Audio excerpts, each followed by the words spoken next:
person you can be. What? He worked very hard. And he was like, Just hey, put out this this is term your for last really week. good. People are laughing at him, that's so bad. I don't think he was trying to.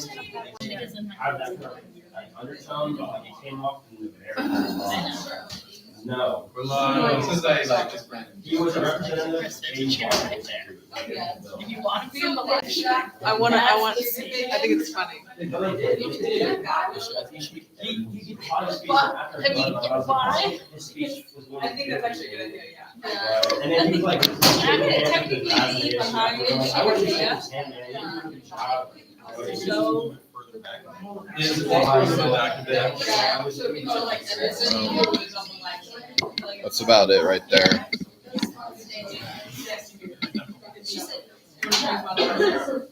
That's good. It's getting the very top of your head now. Yeah, I know. I didn't like that. You can just put it behind. Yeah. But this is literally only reaches very limited.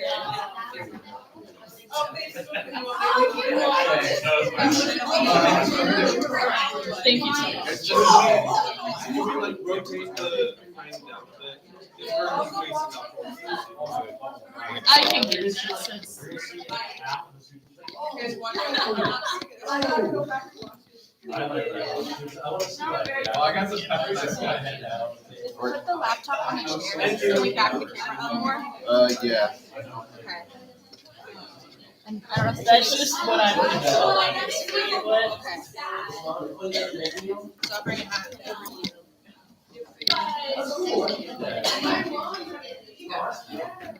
That way. Yeah.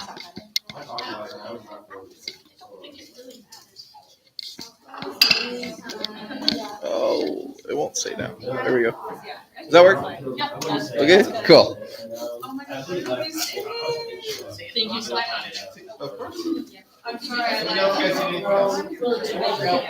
I'm sending the link to my friends that can watch me sing your I hope so. I have so you just wanted to see what it was like? No, that's okay. Well, What does it look like we now? could turn off those lights. It just need to be for 3 minutes. Oh, yeah. I'll just give you a It was so bad. I'm pretty sure I do. I'm pretty sure I did. We're gonna get fuck the lighting for a moment. Oh, already cuter. This is much better. What do we? Is it better on the live Okay, stream? so I don't love that my screen is in this Yes, since I have all just the put polls. What? That's why I was trying to keep it. Yeah. I mean, I can just. I'm not It doesn't matter every single one if it's visible or not.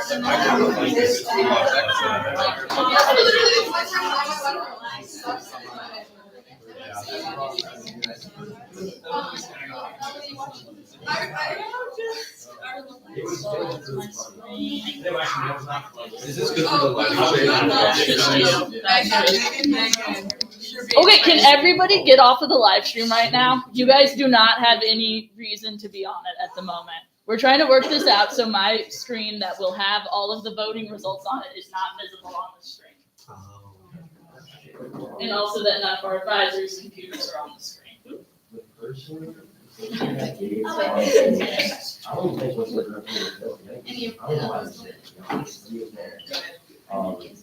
Do you have it? Okay, how do you? If you just like shift it over that way, it has to be on the way. There? That work? Okay, that's not staying down. That, hold on. That's okay, I can like move it over here. I'm currently not. He made his initial arguments. I think it was a little worse than that. I can work with like.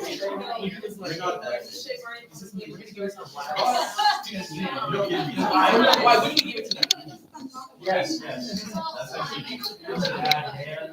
That good? Yeah. All right. This is perfect. Well, yeah. I don't know if he said anything.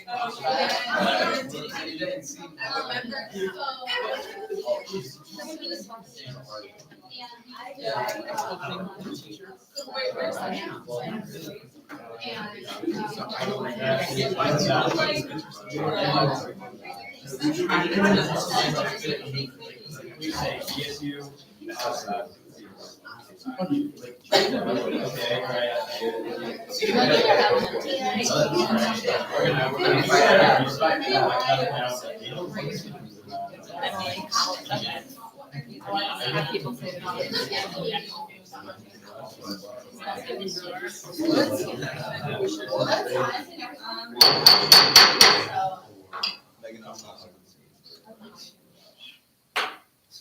Give me a moment, you can talk again.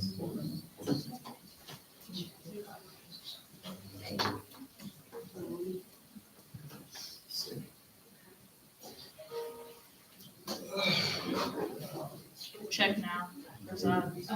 You should be in it. Alright, Megan, I appreciate it.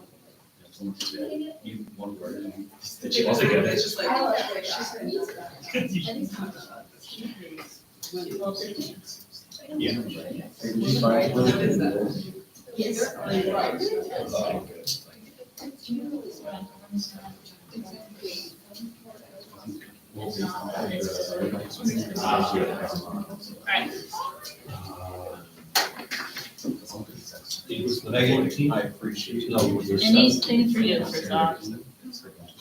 that was me. I think I was curious. That was actually me. I was just following.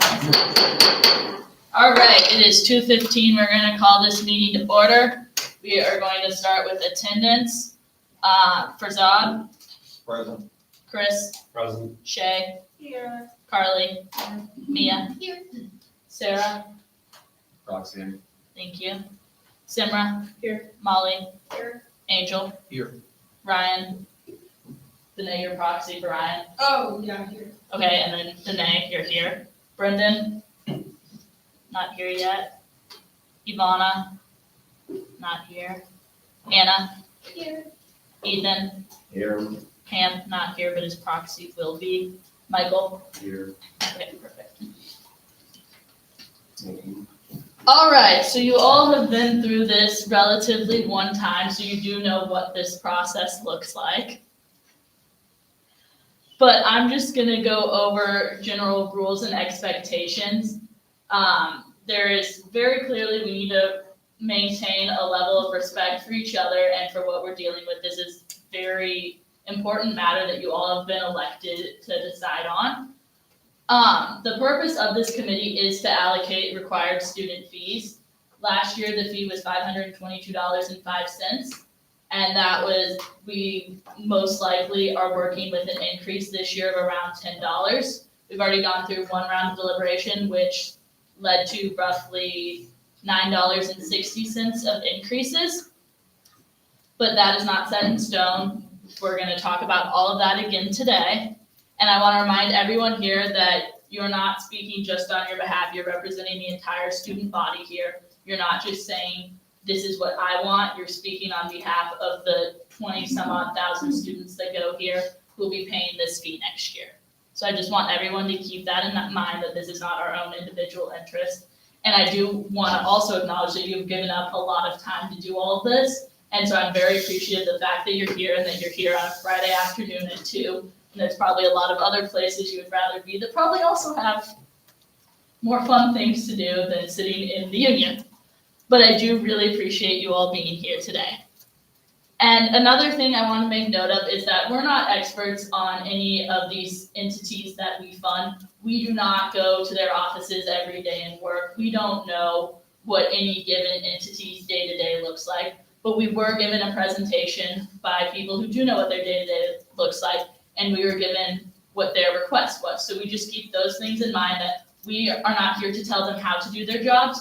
We are here to best allocate the money that we have here today. So as you all know, we have gone through one round of deliberation, and this is our second round because in the Finance Council, they failed the bill. They sent it here with recommendations. I said this the last time we did deliberations, that we will not be ruled by fear of what future bodies will do with our proposal, but we will make the best decisions for today. That being said, it has gone to a body, Finance Council, and they said this is what we'd like to see changed. So I would recommend that this body here tries to work with that recommendation of more of the student body saying this is what we wanted to see different in what we proposed.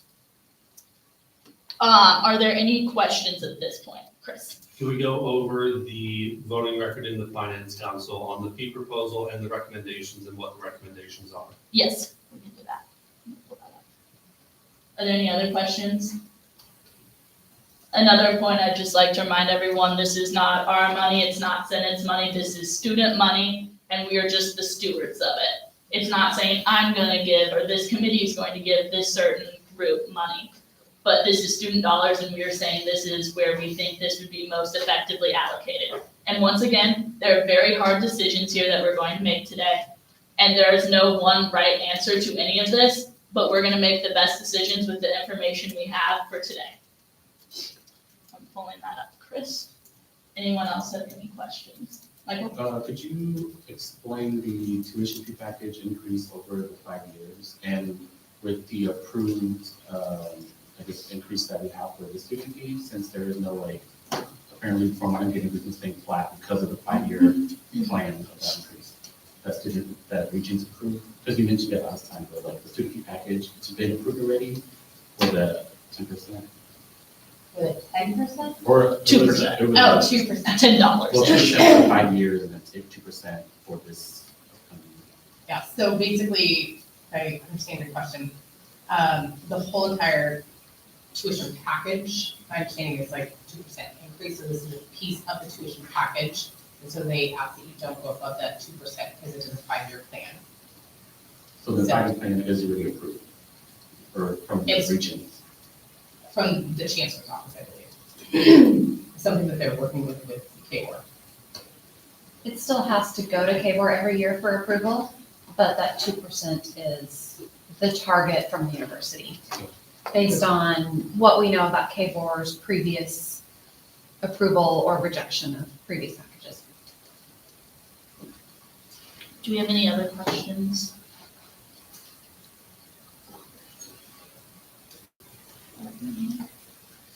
Okay, so the instructions from the Finance Council was 1, to increase required student fees by the maximum amount allowed by the Board of Regents, which would be that 2% that we were talking about. We reached about $9.60 of it in our last round of deliberations, and I believe the total number was 1040. I'm correct? 1044. 1044. 2%. 1044 is the 2%. So the Finance Council asked that we raise it to the maximum allowed to that point, and to keep the UDK readership flat compared to fiscal year 2025, which was the $3.64. So those were the recommendations of Finance Council, and I would advise that we try to work under those today. We can go back, look at other things that have already been, that we've already deliberated on, but those are the guidelines that we were sent back with, in which Finance Council wants to see. Chris? Can we read the vote totals for the fee proposal and the instructions? Yes. The bill failed with 6 in favor, 17 against, and 1 abstention. And then the recommendations passed with 14 in favor, 3 against, and 3 abstentions. Are there any further questions before we move on? Chris? The fee proposal has to pass Finance Council and Assembly with a 2/3 vote in favor, right? Correct. So once we make a decision here today on everything, we will go line by line, vote on everything, and then we'll vote on the package as a whole. And then I will write up a bill of what was decided here today, and that will be presented at the next meeting. Yes, Chris? Can we go over the procedures if we aren't able to agree on a required student fee proposal by a certain time in the year? I can look in the, I can pull them up in the Constitution. If you give me a moment. Oh, good, sorry. No, you're good. That is. Do you happen to know? I know it's Title 5, right? I believe it would be under the budget, but yeah, I don't know specifically. Is that what I changed? I'll pull up my copy.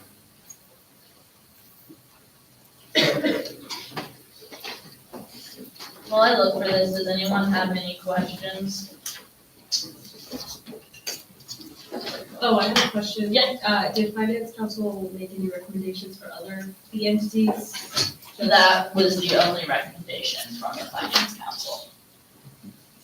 And I will say that finance council was running against the clock while doing that, because we had a hard cutoff at 10 PM and the bill failed around 9:45. I will say 22, 23.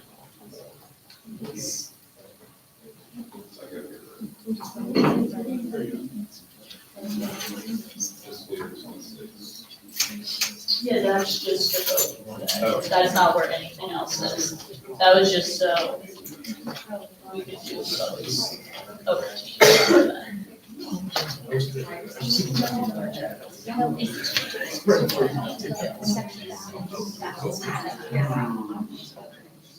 is it, sorry?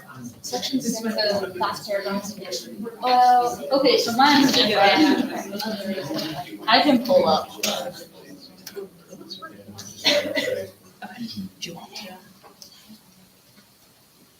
Chris, can you repeat your question for my please?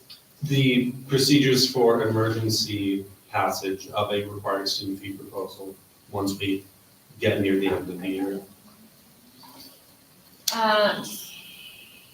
If a fee package does not pass finance council and students assembly by late March into early April, the university proceeds with the tuition and fee package presented to KBOR without a proposed fee package from Student Senate, because we have deadlines for KBOR.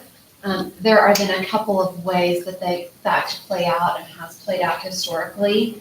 One way that could play out is that it goes to KBOR with a flat fee and the package identical to the fee package currently in place for the 24-25 academic year.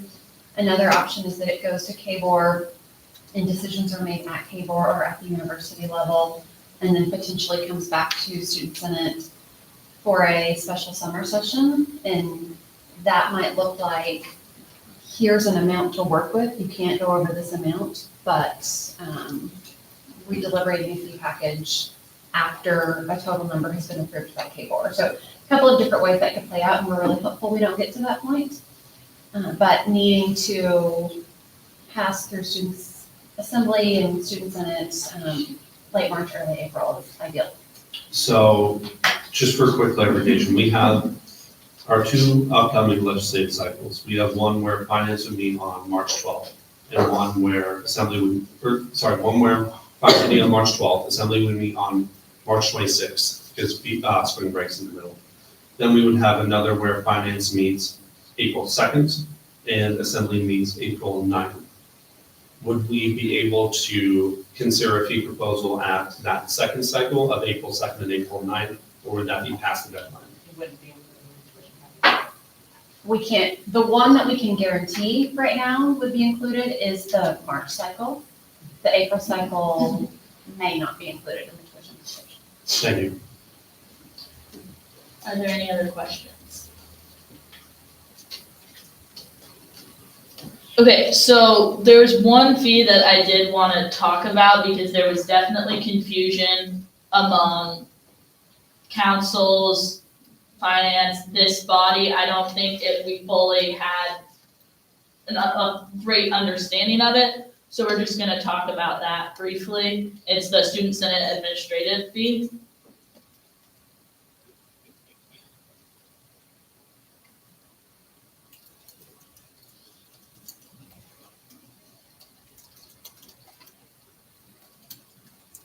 Is it the advisor one, Casey, now? Yeah. Okay. We approved that for $450. Yeah. Okay. It's just coming up as 4 on this one.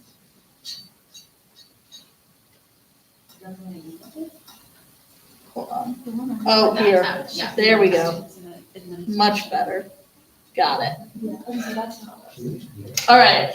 So this one, they asked for a rate of $3.50. I don't think this body fully understood that when we approved them for $4.50, that was an extra $1 over their ask. So that might be something that we consider here today. But $3.50 was their ask in their presentation. They did say if they got $4 or even $4.50, that would be a great situation for them. But the bare minimum, like their ask on this was $3.50. So I would say this might be something you want to reconsider because there was some confusion among this body speaking to some of you after deliberations had ended about this fee. Chris. I move to enter discussion on the student senate administration. We have a motion from Chris. We have a second from Simra. Any objections? All right, seeing none, please raise your hand and I will acknowledge. We're going to start with Chris, then go to Danae, and then to Prasad.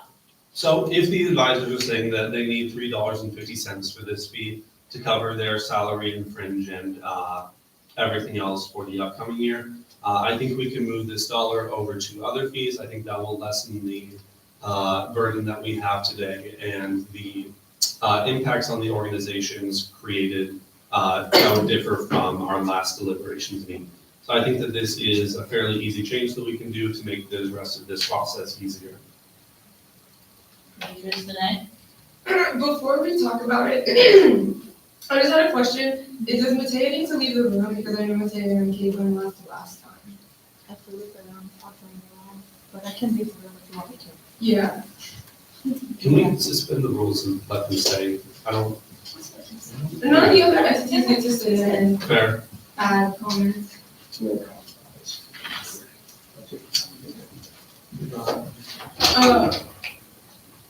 So I agree with Chris. I think we can decrease that $1, but I think we can also decrease them down a little bit more as well, specifically their travel funding. I don't believe that students should be paying for student affairs employee to basically have a free vacation because that's what it is. I've traveled with Student Senate for 3 years now, and the advisors, they do not sit in our meetings that we go to when we go to DC for Big 12 on the Hill, and we're lobbying and advocating for initiatives. They don't go with us and participate or add any sort of value during those meetings. So there's really no value in having them go on the trip, and there's no university policy that requires an advisor to join travel with students. And if Student Affairs wants there to be an advisor, then Student Affairs can fund the bill. I believe that the student body should be fronting the bill basically for a free vacation for a Student Affairs employee. Okay, just an update to the speaking order. We're going to go for Zod, Molly, Simra, Chris. I have a question before we speak. I do too. I have questions for the advisors. Okay, we'll do questions for the speaker. So we'll do for Zod, Simra, Molly. Then we'll do your question for the advisors, Chris, and then for Zod, we'll have his chance to speak from when he raises his hand at the beginning. Does that work? Okay, so let's go further. Do you have like an exact number by what measurable decrease would look like for the student senate admin? Because we can't actually like say, this is the way we want you to spend money. Yeah. So they said that it's $10,000, so whatever that breaks down to. Like 25 cents. Yeah. Simra. I had a question in terms of like, cause like, I know the advisor follows the law, but like, so if they don't, they aren't in the meetings, what do they do? Like, what capacity do they go under? They didn't. They're required to be. So for, they just don't go. So they do whatever else they want to do. They either stay at the hotel or they go on tours and go sightseeing, but they're not with us. Who makes the executive decision to bring them in? Student Affairs has said that they want advisors to go. Okay. But it's not university policy, so. Molly. I guess just my question on that note, I know we've had a conversation about this, but could you explain in more detail, because I know that historically we haven't had advisors that go on these student senate trips, could you talk in more detail about why that change happened? And student affairs wants an advisor there. So student senate actually used to not travel with an advisor, way long before I was ever here. But then it's my understanding that then during that time, something happened. I don't know the details of it, but something happened where then student affairs said that we want an advisor to be there to like keep an eye on the students or whatever.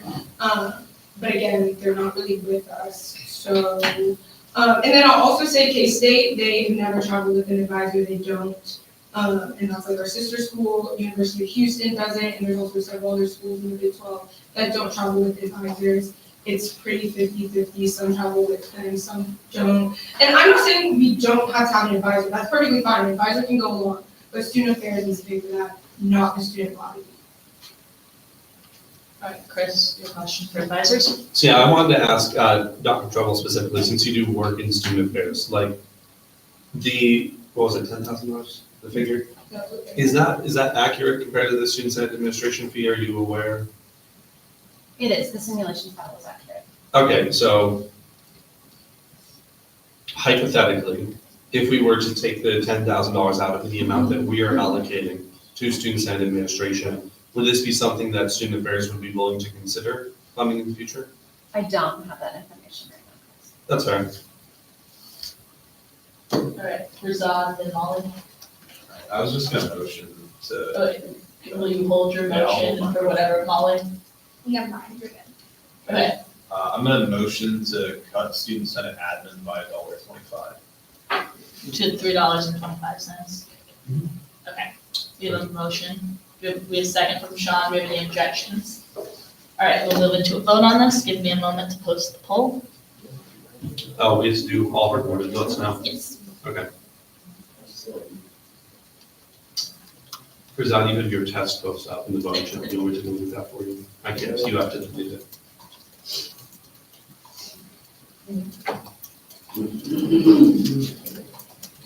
I can delete it myself.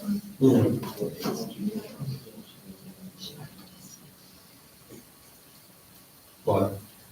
Maybe we should undercut, like how much we're cutting by like $1.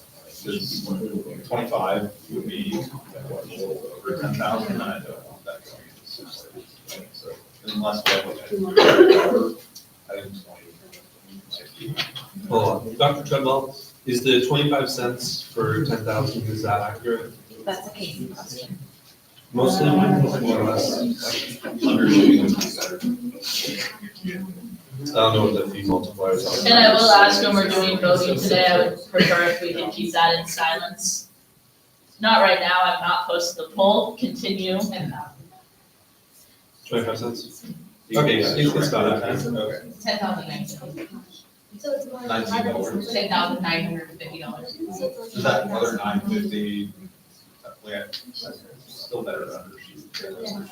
Maybe we did, say like 20,000 or something. Yeah, that's 27. That's 8,000. The poll is posted, please go and vote, and do not talk until the vote is over.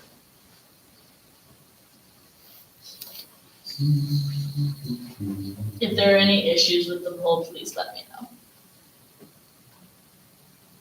Seems to be working fine. Thank you, Chris.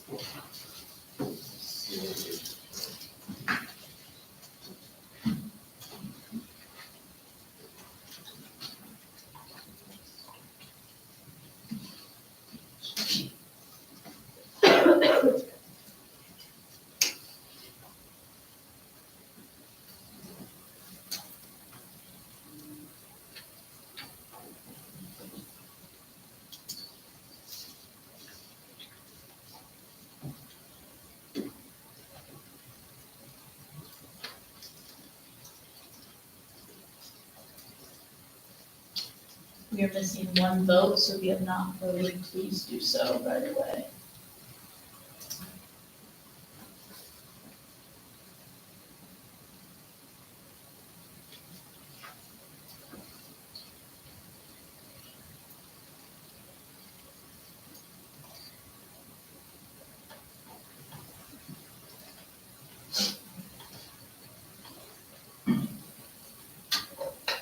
I'm going to close that poll.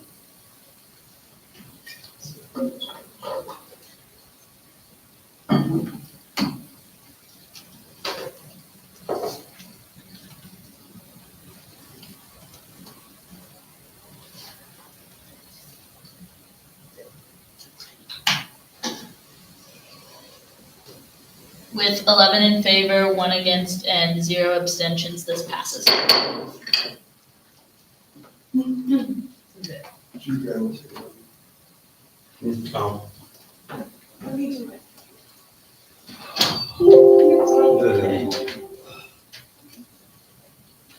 She's disappeared. She's watching, she'll come back.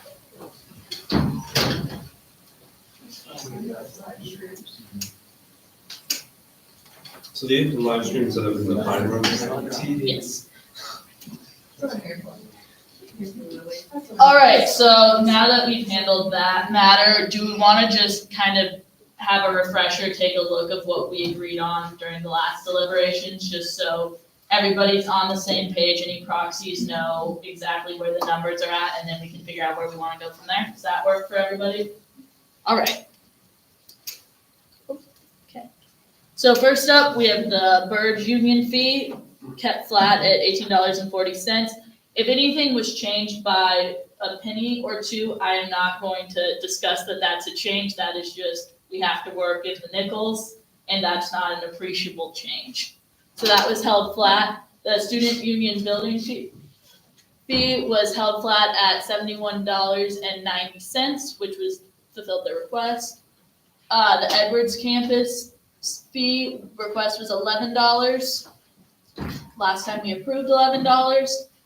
Sexual Assault Prevention and Education Center asked for a 10-cent increase, which was granted during the last round of those deliberations. Safe Ride asked for a $5 increase. They received a $7.30 decrease down to $5. Student union activities was absorbed into the union fee. Legal services for students asked for a $5.10 increase, which was granted in full. Recycling asked for a 40-cent increase, which was granted in full. EOF asked for a 23-cent decrease, which was fulfilled. Student Senate activity fee asked for an increase of about $3.26. That was fulfilled in part to $20. Student Senate administration, we just discussed, is now $3.25. The Student Engagement Center received $13.25, and just so everybody remembers, that was the consolidation of Silk, OMA, ETC, and CSGD. A lot of letters. So then that's why those ones are zeroed out there. The Community Supportive Services fee was decreased from $4.18 to $0. OMA was part of the consolidation. The Community Development Fund asked for a 13-cent decrease. They received a 28-cent decrease with discussion from the Fund Development Director. The Hilltop asked to stay flat at $3.70, which we granted. Silk was absorbed, UTC was absorbed. Jayhawk Finances asked for a flat fee, which we granted. Transit asked for a little over a $15 increase and granted in part to $74.75, so $9 increase. Bus procurement asked for the $1 increase, which is granted in full. That is not the right page. For the wellness fees, Watkins Health Services asked to remain flat, which was granted. CAPS asked for a $6 increase. That was granted in part by $2.52 to $35.75. Burt Nash asked for a flat fee, which was granted. The Student Health Facility and Maintenance asked for a flat fee, which was granted. The rec asked for a $7.30 increase. It was granted in part by $1.15. For anyone that did not see that presentation, they estimated about $6.15 $6.15 would be necessary for the pool to go to Ambler Rec Physical Center. And so the committee decided to fund that in part. The maintenance fee requested to remain flat, and then the recreation bond was held flat. Chris? I had a question if we could go back to the student fees tab. So previously, the funding coordinators, which is now Matea, who's who's an advisor, and Caitlin Smothers, who's a funding coordinator, those were paid out of the student involvement and readership fee. Yes. Now, we consolidated SILK along with OMA, ETC, and CUSD into the student engagement center fee. And we split apart Matea and Caitlin into the student senate administration fee. So was there, did we take out the amount that the SILK fee was using for the funding coordinators and use that for the admin fee? Yes. Okay, thank you. And that's reflected in the Do we have any questions about any of that? I know that was a lot of numbers all at once. Chris? I move to enter a discussion on the UDK readership fee. We have a motion from Chris to enter discussion on the University of Daily Kansas readership fee, a second from Simra. Any objections? Okay, For the fixed ones, can we get those over with? what do you mean by that? So- Or with the Birds Union, those are fixed? Okay, yeah, so these are all what we decided last time, and at the very end, we will go line by Okay. line and vote how we did last time. If that is okay, just so we're voting on, so after we aren't necessarily going line by line like we did it the first time we did this, because we have discussed all of these fees and deliberations and approved them, but at the end, similar to how we did last time, where we voted on every single one and went down the line, we will do that again today. Okay. So it's not like we have all of these points up for discussion again. Okay. So do you present your objection? Okay. Are there any other objections? Can I ask a question, just for clarification? Was the only thing that Finance Council asked was to look back at the readership UDK, or was there any other? The only recommendation from the Finance Council, the two things was to reach the full amount of the 2% increase, to fully increase, and then to bring the UDK back to where it was in fiscal year 25. Thank you. Yes. Okay. Do you have something to, what did you have to say? Do you object to discussing the UDK? No. Okay. Are there any objections? All right, seeing none, we're entering discussion on the UDK. Chris? The clear view of the Finance Council is that we should keep the UDK flat compared to next year. Regardless of our personal views, we have to answer to the Finance Council and the Students' Assembly, which both have to pass this proposal by a 2/3 vote. The voting record that we looked over from the Finance Council made it clear that 75% of their voting members, when they considered the required student fee proposal last, were against any proposal to cut, were against the cuts that we made to the UDK. And I think it was nearly unanimous in instructing us to bring the UDK readership fee flat compared to last year. The advisors have made it clear that we're on a very strict timeline for when we can participate in this process versus when the university will be forced to go ahead without us to meet its deadlines in relation to the Kansas Board of Regents. So I think that there is no proposal that we can consider today that will allow us to keep our position in the required student fee process, other than respecting the wishes of the Finance Council and bringing the UDK readership fee flat. Again, this is not based on my view or any of the views of anyone else in the committee. This is based on the will of the students that second to last Finance Council meeting. Ms. Molly? I just want to note that the decisions we make are very difficult, and what we're really deciding is how do we allocate these costs, right? Some people are going to get cut, some people are going to have a fee increase, and we are the body that is in charge of making those decisions. And though we absolutely need to be respectful and understanding of what the student body is wanting from us, at the end of the day, we need to be understanding that some people are going to get cut, some people are going to get a fee bump, and it's not the job of Finance Council to decide that, it's the job of this committee. Shay and then Ethan. and then Michael. I really just had a question. When recommendations happen from finance council, do we have to implement those like flat automatically, or do we kind of more move in the direction? No, so we were sent back with those recommendations. At the end of the day, this body will make the decisions it makes, but that is the guideline we are under. So if this body chooses to increase not to the full amount or something, this will still go back to finance and they'll still have time to discuss, ask questions and whatnot. Do you have a question or? No, I was just wanting to go back to the Okay. speaking order. So it was Ethan, Michael, Chris. I do apologize, I didn't miss the last finance council meeting. I don't know if someone clarified, did we have any discussion, because I know before that UDK, that funding was provided by school journalism a long time ago. And I know we're trying to figure out a good use of student funds. Do you want to interject or? I have a point of information. Yeah, Yeah, that's fine. So, correct me if I'm wrong, from the last time the proposal was considered by finance, the UDK, student chief did talk to us and said that they had discussed with the School of Journalism and that having the School of Journalism contribute similar levels of funding that these student fees are currently would not be a possibility, at least for the next academic year.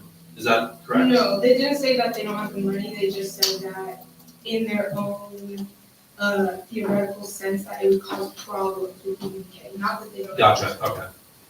Point of information. Go ahead, Fazan, So, that's Ethan. from the previous, finance meeting where this prior fee bill was considered, if I remember correctly, they said that, the UDK would lose its independence and become a quote unquote experimental ground for the journalism school. If there's anything else that's happened since then, with regards to information from the journalism school, then please go ahead and state it, so that's. Have we heard anything from the journalism school? I assume not. That's have not not what been I asked. involved. I just wanted to know if we're doing a discussion with them because we were trying. If they do, I'm pretty sure it's possible, someone clarified, they do use the capstone, they have classes that in conjunction with school journalism to get credit for journalism with UDK, correct? Yeah. So they do that, I believe they should be putting forth some money, at least matching what we're doing to have a better use of student funds. I'm just confused with how they're asking. I will know the journalism school does provide a lot of resources to the UDK. I don't know monetary wise, I don't know specifically what those are, but I do know they receive support from the School of Journalism. But Brendan, I'll add you to the speaking order. Michael, you're next. Yeah, so I was looking at the max ask and it's about 9%. So if we were able to reach everyone's ask, it'd be 571. And obviously we don't have that, so we only have 532. So I think there is going to be decreases everywhere because just looking at what we could do, there would be decreases. And that was just a number I wanted to which is 9%, but we could consolidate 9% within 2%. So, we have to make that math work. And yeah, that's it. Who is next? I know there was someone. Brendan, Chris, Farzad, anyone else? Mia?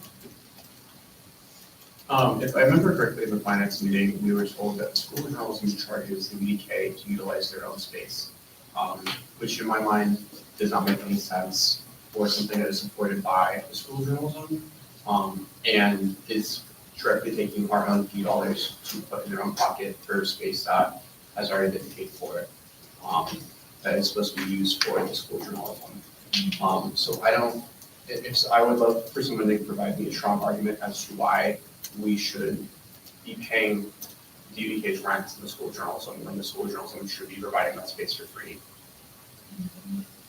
Chris? So I had a few points. First of all, we are going to have to obviously decrease other student fees because even with taking $1.25 out of the administration fee and 80 cents extra that we could get by bringing the total fees up to the 2% allowed by KBOR, we're not going to be able to bring UDK all the way up without decreasing some other student fees. That's why we're here. We have to create a proposal that Finance and Assembly will pass. And I think Finance has made its views very clear on what it wants the UDK fee to be. So after we discuss the UDK fee, we're going to have to go around to the other fees and discuss what we think would have like the least impact on students if we cut those fees. For the School of Journalism, we haven't had any communication with them, I believe, so on the subject of requiring the UDK to pay rents or what resources the J School provides to the UDK or what amounts they charge to the UDK, I think that could be like a broader conversation with the J School because we don't have specific information from their administration. We're just basing it off of what we remember that the UDK said in their presentation like 4 weeks ago. So I think that we can get some more solid information from the J School before we start making decisions based on that information. And I will, Third, can I say one thing real quick? I will also note we all have access to the simulation files that have all the financial information, so please refer to that too as well. Continue, Chris. third, on the subject of the J School using the UDK or other news organizations as a capstone requirement, there is a similar allegory in the School of Business. The School of Business requires all students to have one internship before they graduate. But the School of Business doesn't obviously contribute money to employers to like take on students for internships. So this is like a common practice, and the broader conversation of whether this is a fair requirement for students is something that we can have. But we're here specifically to discuss the amount that we give the UDK through the required student fees. For Zod, Brendan, I got you back. So we don't have to actually boost up to $3.60 because the Finance Council gave us a recommendation. If we go back to the hearings that were present on YouTube, like 10 people were watching those. So similarly to the point that was made prior by the exec staff member, the idea that we have to follow the Finance Council's recommendation is not actually set in stone. We can do whatever we want with this fee. We can hear out that recommendation, and I think, like, let's start talking about actual numbers, nothing platitudes. I think 80 cents that we have left up on the dollar to max out the student fee, we can kick that over to the UDK, but to take $2 from another fiat institution, I think would be an abdication of the duty that we've been entrusted to represent students. I have a question for Giselle. Go ahead. So, not arguing with you about the value that we place on the UK. We saw the Finance Council vote. It was 75% against. In order for this to pass, we have to have 2/3 in favor. So we have to flip almost like most of the Finance Council over to voting in favor of this. Yeah. And then Finance Council voted almost unanimously to give us the instruction to bring the UDK flat. So not arguing on values, I can but answer that. just like the political realities. So I think we had extenuating circumstances during that last meeting. It was a snow day. It was an online meeting where a lot of the senators probably, not none of them, the vast majority of them did not watch the deliberations that we went through. They did not watch the entities presenting. And as the people that have actually put in the time, the work, and have been elected to this body to, represent students' interests, as a result of having that knowledge, we make a much better decision. So if we go back to Finance Council, where hopefully there is not, a snow day in the middle of March, and we have an in-person meeting where we are allowed to make our case and sufficiently explain, I think we can definitely convince the Finance Council, because an in-person meeting is just a lot better for that. Can I go back on speaking with you? Molly got you. Molly and Shay got you added. Mia? Yeah, I just wanted to second that point and say that although I understand the precedent that we want to follow what our other body is saying, what a lot of the students came and tell us is important to them, I feel that most of those people did not have full information or not given the opportunity to fully hear our rationale. Because of those extenuating circumstances on that team meeting, there were really only 2 voting members from PD who were able to present opinions. And both of those members explicitly said that they were against the pay cut. So those of us who did vote for it, which was the majority of the council, were not able to at all explain that rationale. And also, I think the UDK did not do their due diligence in explaining to the students that historically they get $1.70 as their fee, I believe, in comparison to this $3.60 figure, which was just instituted last year for their pay structure. When they came in to talk to us in presentation, they explained that this pay structure was for increasing diversity in their writers and editors, but we're seeing that the only people paid by this $2 increase almost were maybe 10 to 12 editors and then a couple of their top journalists. And I vividly remember I asked on that Teams how many of those students were journalism majors, and I believe the majority of them were. So I think the best thing to do while respecting their idea of, keeping things flat, I think we should keep it flat based on the historic amount of 170 at maximum for them. And I also wanted to just say as well that on that Teams, around 9 p.m., you can look in the stamps, the Courtney Lane, who's the editor-in-chief, said, and I quote, "I don't believe that UDK should be funded through student." So take with that what you will. I think we should work with them to figure out a way where they can be funded through both online, but definitely reduce them because this pay structure, what all the students' money is going to, is not really equitable or what they're saying it's going to. Do you have a point of information? So, point of information, I believe that comment was in reference to me saying that the UDK should be funded by block or line and not through a fee structure. I'd just also like to make a brief point.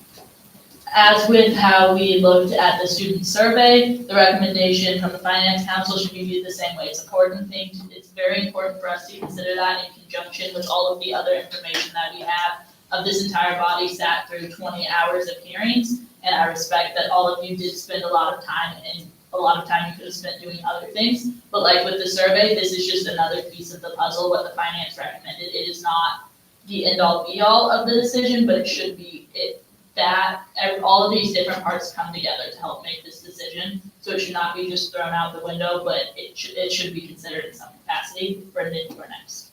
Yeah, I do want to echo what Veronica had said.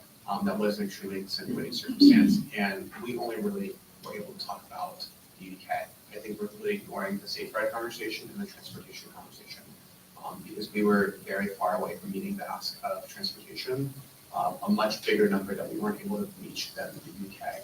And so I think it would be ill-advised of us to give any of the remaining money that we have right now to just give to the UDK and wash our hands of it when we're ignoring these other entities that are needing these funds for the sole operation of campus.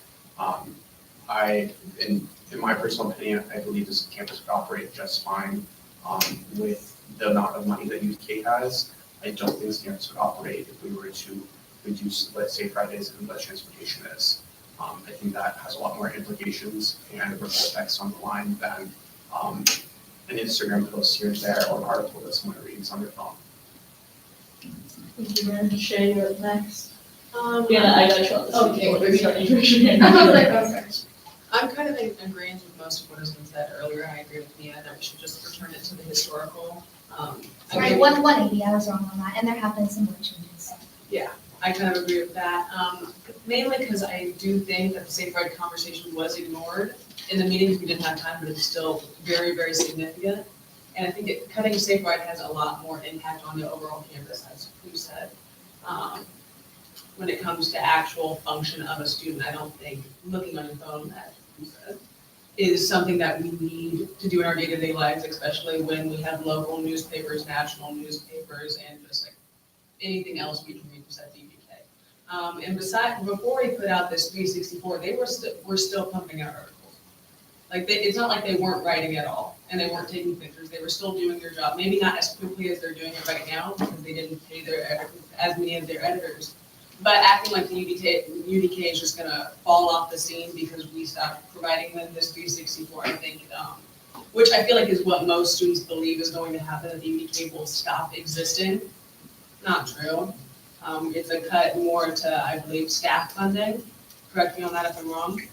And I think compared to literally everything else, undergraduate funding for something that could be funded by the journalism school should not be our top priority. Focusing more on safe ride, I think, is more important. I think more people will notice that problem as the year goes on next year. And the decision to cut, I believe I've heard a couple of names on the table for what we would cut from. I've heard CAPS, I've heard legal services. The idea that we would cut from something so essential to the campus to fund 150 students, maybe this just means that cost benefit isn't calculated. I'm not seeing the benefit for the overall students, I'm seeing a benefit for the 150. And I do really, really respect what Finance Council gave us. I do understand that is their true opinion, that's what they believe in, but I believe that belief was based off of a lot of information, a lot of popularization of the issue, than it needed to be. I believe they made that decision not with a full grasp on what we do here, what we were funding with the UDK. I think it was more based on the popular talking points that were going around on like Instagram and Yik Yak. And so I think an in-person decision, we have a very good likelihood of getting this passed, especially with the time constraints, especially with everything else going on. Thank you, Shay. Molly? Yeah, I think I'm in agreement with what the last handful of speakers have talked about in relation to the UDK funding. And I think that we should start putting numbers out there on what we need to deal with in this body. I think 180 is maybe a good place to start. I do think though 180 could still be reduced personally. I think a number around 125 could be considered, maybe even $1. I think we should start voting on numbers and start making progress on where this body feels comfortable with. So I need a motion, 125 for UDK. Hold on, who's next in the speaking order? You're next in the speaking order. Can Will I- you hold your motion for him to? Sure. I think the previous speakers have overstated our importance in the process and understated the UDK's value to campus. So we have heard directly from Finance Council, looking at a proposal that cuts to the UDK are not what they want. In order for this to pass, again, through Finance Council and through Assembly, we need to have less than a third of all voting members in opposition to this. And again, at the last Finance Council meeting, we had 3/4 opposition to this. We can't move that many people over to voting in favor of the proposal while still trying to meander around cutting the UDK. So also, campus. A lot of good points about some stories cover on campus that would not be picked up by other local news outlets or state or national news outlets. Like, for example, student protests. There were the pro-Palestine protests last semester. There are pro-trans protests. There was the mold issue in student housing. And there was the issue with the Community Development Fund last year. These are all issues that were picked up by the UDK and considered of vital importance to the student body that were not given the same visibility by other news agencies. So this is a big value that the UDK provides to campus. I think they made a good case during their presentations and during their speech in opposition that their role in is of great importance to students. And I think that was reflected in the votes in finance. I don't think the information that the senators are going to consider is going to change that much between the last finance meeting and the upcoming finance meeting. We've lost, in my opinion, goodwill with the Finance Council members by giving them such a sharp cut to the UDK. They saw that. They didn't get to receive any of our reasoning because we were still operating under the closed meetings rules. So all they saw was the fee review committee proposing to almost completely drop support for the student newspaper with no reasoning for it. So we need to be conscious of that. And we need to be conscious of the fact that this is a proposal that needs to pass again, or we lose our role in the process. If we don't approve a proposal today that can pass in the next cycle with the senators, all of the senators voting on it, we are going to lose our role in the required student fee process. So I don't think we really have room here to play games with what amount is going to be acceptable to the senators. I think we need to follow their instructions and give the full amount back to the UK. Also, this was a flat fee for the UK. They weren't even requesting an increase. It's like the Edwards Campus Student Services or the others. They are just requesting that we don't decrease them. I think we've gotten so far removed from that context that we're pretending like the UDK is a huge leech on the required student fees when really they just want us to not decrease them for next year. Also, our fee members were able to explain the reasoning behind their decision at the last previous finance meetings. For example, the student body president was at the last finance meeting and had advocated the last fee meeting for cutting the UDK, but did not offer to give a speech in favor of the fee proposal at that last finance meeting. We did have a speech in favor by one of our voting fee members who did speak in favor of the UDK cuts and explain his reasoning for why the UDK should be moved to the School of Journalism. It was not persuasive to the Finance Council. Molly, your motion is still pending. We do have 10 people in the speaking order. Do you want to rescind the motion to let people speak, or do you want to hold your motion? Can I respond and then hold my motion to what he No. said? I'm Okay, only then- gonna give you the option, Then either I will everyone hold- gets to speak or I no. will hold my motion. Okay, do we have a second on the motion to change it to $1.25? Second from Brendan, do we have any objections? Yes. Okay, Hang on, does the objection mean that we're just going to like do the voting poll, or does it mean we're going to keep discussing? you're objecting to moving to a vote on the, Okay, yeah, okay. that was your motion to move to a vote on the $1.25? Okay, so you're objecting. Was it $1.80 or $1.25. $1.20? Okay. Okay, so this vote will be on whether or not we move to a vote.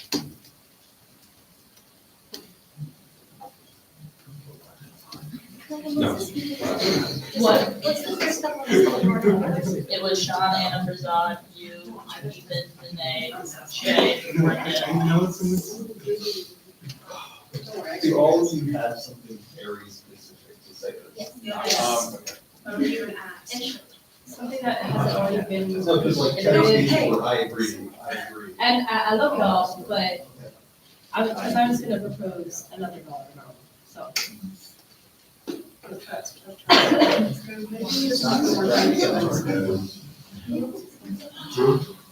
my word, but I really. Is it a vote to vote? Yeah. I think we're saying A vote to vote. Motion to vote on $1.25. It's in discussion. That's the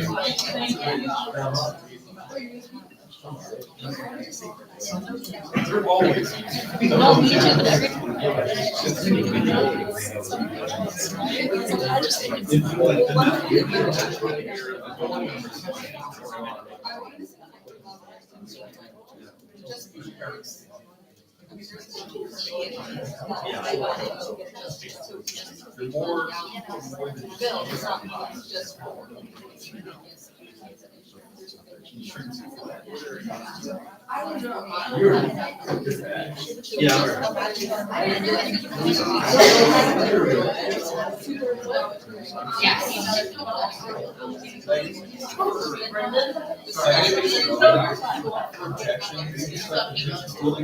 I was like, I think it's an add-on. I would say. Has to be.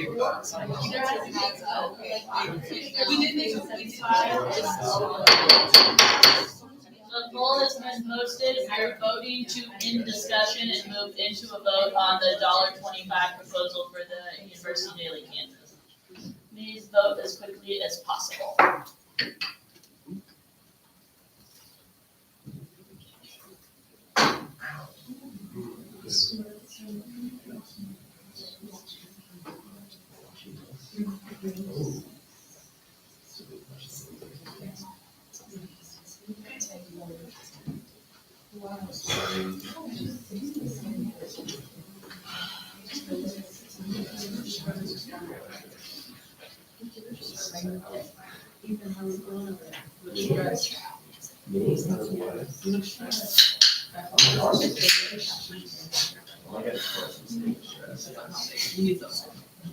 No, I don't want to.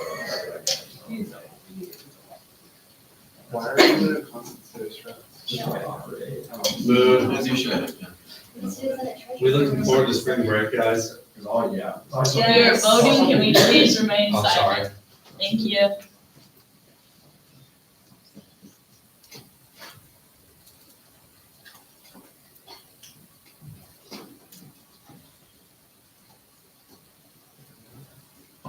Simple majority. 2/3. Motion and debate takes a 2/3. You're missing one vote. If that is you, please vote. That means there are, unlike some people are consistent around, so. What? I want you to.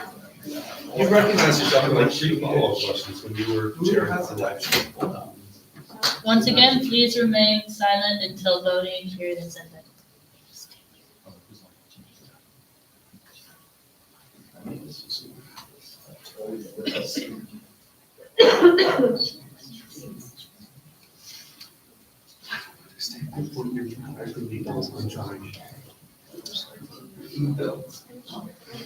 I'm sorry. All right, I'm taking that poll down.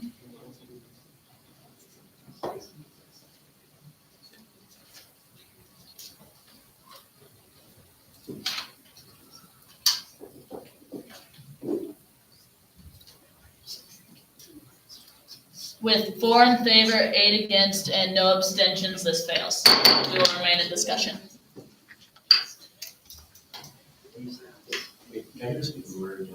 Speaking order as of now is Sean, Anna, Farzad, Mia, Ethan, Danae, Shay, Brendan. Chris, did you want to be added?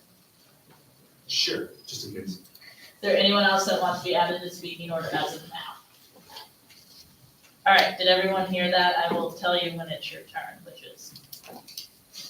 Okay, Sean, floor first. So I'm gonna keep this kind of brief. I agree with a lot of the points that have been made, but unfortunately, Finance Council did say that we should keep it flat. I know we have had like some financial issues, so keeping it flat may not be the most realistic. We should try to stay close to that. Because of that, I don't think we should go any lower than that previous 180 amount. That should be the absolute lowest we are considering today. Thank you, Sean. Anna? So, okay, I have 2 points. One is that during the Finance Council meeting, the UDK did say that they don't report on graduate issues. And graduate students do make up a pretty large portion of our campus, pretty much like a third. And so since graduate students are already so underrepresented, there's kind of not a reason for them to vote in favor of the UDK getting more funding. But I'd also like to add and kind of take us back to that survey that students filled out. At the very beginning of the peer review process, they did not bring up media, but they did bring up things like transportation, like health, like the rec center. So that's something to also consider when we're thinking about increasing, and I'd really like to kind of bring us back to that 180 amount, because that is what they were working on. And so while they are asking for a flat fee, what they're really asking for is a flat fee that was only implemented in the past year. So really, they've been working with 180 for the past who knows how long, and just this year they've been bumped up. So I propose that we do $2. 20 cents more, but like, you know. Are you motioning to $2? Yeah, I motion for $2. Is there a second? I'll give a second and then objection. Farzad, would you like to briefly explain your objection? Yeah, I want to give my speech. I'll second the objection. I ask unanimous consent to suspend the rules and let Farzad give his speech. Anyone object to that? No, how does it affect the speaking order? Farzad is next up. Oh. So, Anna, will you hold your motion and let Farzad speak, and then we'll come back to the motion immediately after? Of course. Okay, Farzad, go ahead. I withdraw my request for unanimous consent.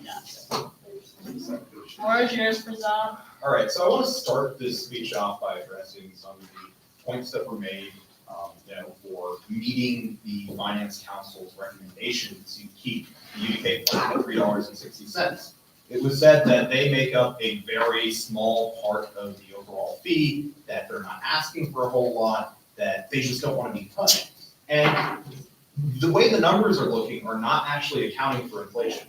Like, inflation is outpacing our ability to ever meet this fee properly. So no institution that we are funding is actually getting better. Every single thing that we are funding is either staying at the same level it was last year or getting worse. And by and large, it is getting worse for the students that are actually talking about things that they want to be funded more.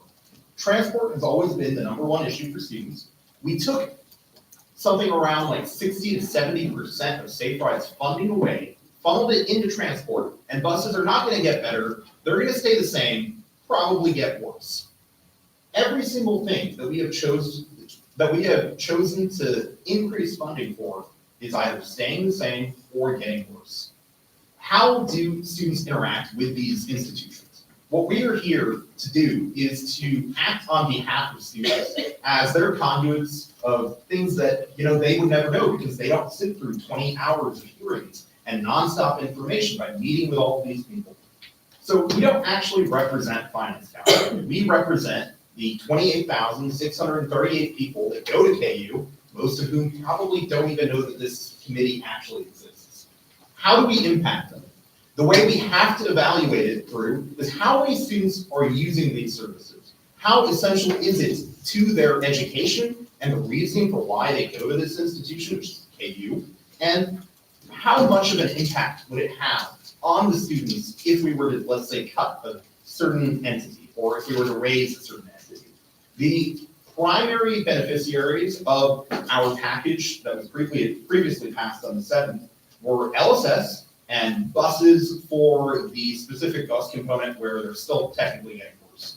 And CAPS got $2.50. Let's look at what actually that translates to in terms of, added services for students. CAPS.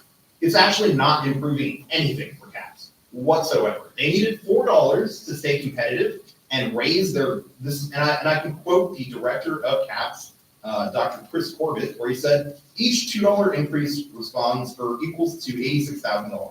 $4 would allow us to increase pay for insurance, and $6 would go to eliminate fees for counseling. $5 would allow us to get halfway there. A $2 increase would primarily go towards balancing budget needs, so there would not be a meaningful impact otherwise. So the increase we gave to CAPS is actually achieving nothing in terms of improving things for students. All it's doing is let's let these guys just meet their office. What that means is we're going to get less competitive interns for doctoral students to have their psychiatric residency at KU, and we're not going to be competitive with programs across the nation. We're already uncompetitive by about a $25,000 deficit compared to the average nationally, if I remember correctly, which is embarrassing for an R1 institution that claims to care about mental health.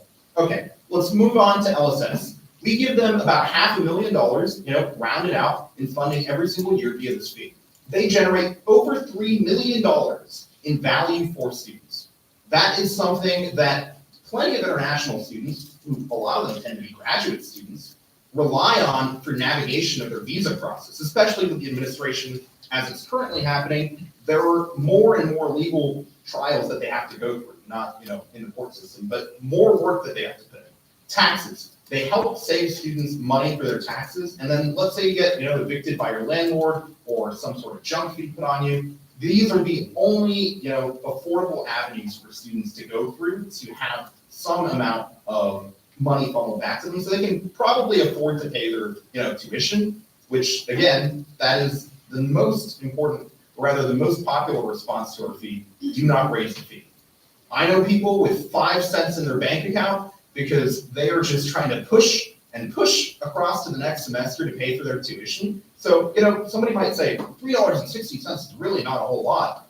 Well, to somebody with 5 cents in their bank account and student loans that they're going to start paying the second they graduate, that is, a lot of money. So I'll give an example of what I would call a quote unquote normie friend of mine that I spoke to, who does not care about student senate, does not, have any particular interest in these types of processes. And he's like, I didn't even know that we fund the UDK. How is the UDK any different from, me going to work at a clinic where I don't get paid? I volunteer, and I'm doing it for my career development. It's helping me, but I don't get paid. And I'm directly serving, other students and people that desperately need those services. And I don't know why I have to fund this. And I'm like, listen, man, we have to fund all types of different institutions. I can try and relay your concerns over to the committee. So that's what I'm doing right now. This is the opinion of somebody who, did not know that this committee existed until I told them about it. And they're like, I didn't even know we funded that. And they're like, let's reduce the fees. And I was like, you realize if we reduce the fees, we're going to get rid of buses and walk-ins and all these other things. Those are the primary concerns for most people when they're talking about, what does my fee go to? The other thing that we're funding is buses. Buses are not going to get better, they're going to get worse. And Safe Ride, which did not have nearly as much media saturation, is completely going by the wayside. If I remember correctly, and Megan, this is actually a question for you. Am I allowed to bring up anything from the previous fee hearing into this discussion? I would. Okay, so I think if we are going to make any kind of decision about Safe Ride funds, we should be talking to the Director of Transportation, because nobody on this board has an exact amount or an idea of what would happen when a specific dollar amount is met. So if you want to make a decision that's affecting all kinds of students, their lives, and people that will not know this decision has taken effect until next fall, you should get on call with the Director of Transportation to get an idea of exactly what input and what output we're getting for how much we're allocating. Because right now, $5 for safe ride, last I heard Germain from to Margaret. the UDK. Sorry, can we keep this germane to UDK? Yes, yeah, so I'm getting there. We are completely cutting down funding to only weekends. Within that context, the UDK does not measure up in terms of usage. I have asked the UDK pretty much every year that I've been on this committee, can you give me direct user statistics on students? I understand that's hard to come by. Nobody wants to sign into their ku.edu email. We got some data from their Instagram, under 1,000 students. I could be wrong on that. Somebody correct me if I'm wrong. In their That's not- presentation, they did provide user numbers. They did not have specifically Yes. a way to track which were students. They had a 29,000 viewer increase year to year, and when I asked them, hey, we're helping you out in a tough situation right now, like a lot of local newspapers all over the country. I'd like Do to you clarify, this is not us helping them out. We are allocating Yes, student money. That allocate, the is not. students are helping the UDK have their funding. What is your plan towards profitability or any type of diversification so you are not dependent on student sentiment? And what they said to us is, we do not have a plan for that currently. And when asked about ads, they said it's not profitable enough. Their business model, quote unquote, was to make the UDK a subscription service for students. How many people use the subscription? How many people care about it? How many people would rather have that money go elsewhere? Those are the considerations this body has to make for every cent that we decide to dole out. So with that said, I think we should leave this committee with an 80-cent increase, the last 80 cents we had to meet our full fee total to increase the UDK up to $1.50. Point of information, we have the 80 cents that Jermaine, and then we did decrease something by $1.25 today. Question for the speaker. Yeah. So you mentioned the concerns that you brought up from the third party was that, so we're paying for like CAPS and these other organizations to pay their staff to remain competitive. Isn't the corollary that we pay the UDK to pay their staff so they remain competitive? And then you also brought up their only plan for profitability is for a subscription fee, and how many students would actually sign up for that subscription fee? So the corollary for that is that they wouldn't have any funding from that, and they wouldn't be able to operate without the fee dollars. How do either of these arguments not support like increasing funding for the UDK? Yeah, so they're not saying to have a separate subscription fee outside of student senate. They said they view the fee review process as their subscription fee, which is not a choice for students. They're forced into paying this fee. Yes, like PBS. Yeah. Okay. Arthur got cut. I don't want to fund PBS kids anymore. Okay, thank you. We had Anna's motion, pending motion. We have a second on her motion. What's the speaking order? Mia, Ethan, Danae, Shay, Brendan, Chris. You can read me. Pending motion for what? For $2. For $2? Yes. I said $1.75 for my motion. Okay, well, her motion was first. Anna's motion is pending. Is there a second on her motion? I believe it was second by Anna. It was Anna's motion. I second that motion previously. Sean is seconding the motion. Is there an objection to this? Okay. Can I propose a new motion? We vote once we get through the current speaking order. Anna would have to rescind her motion. Anna, do you want to rescind your motion or no?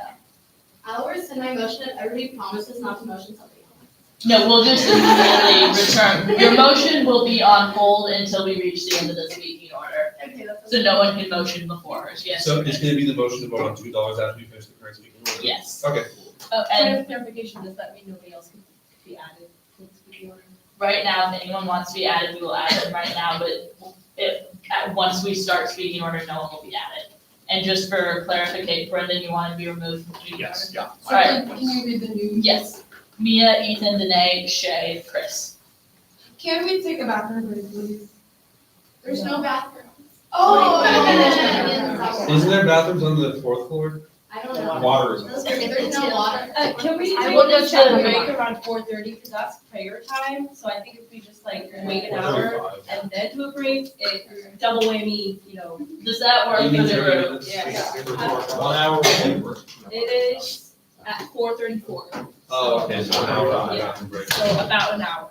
Okay, so just to clarify the situation to everybody, we are going to finish the speaking order, that I just read.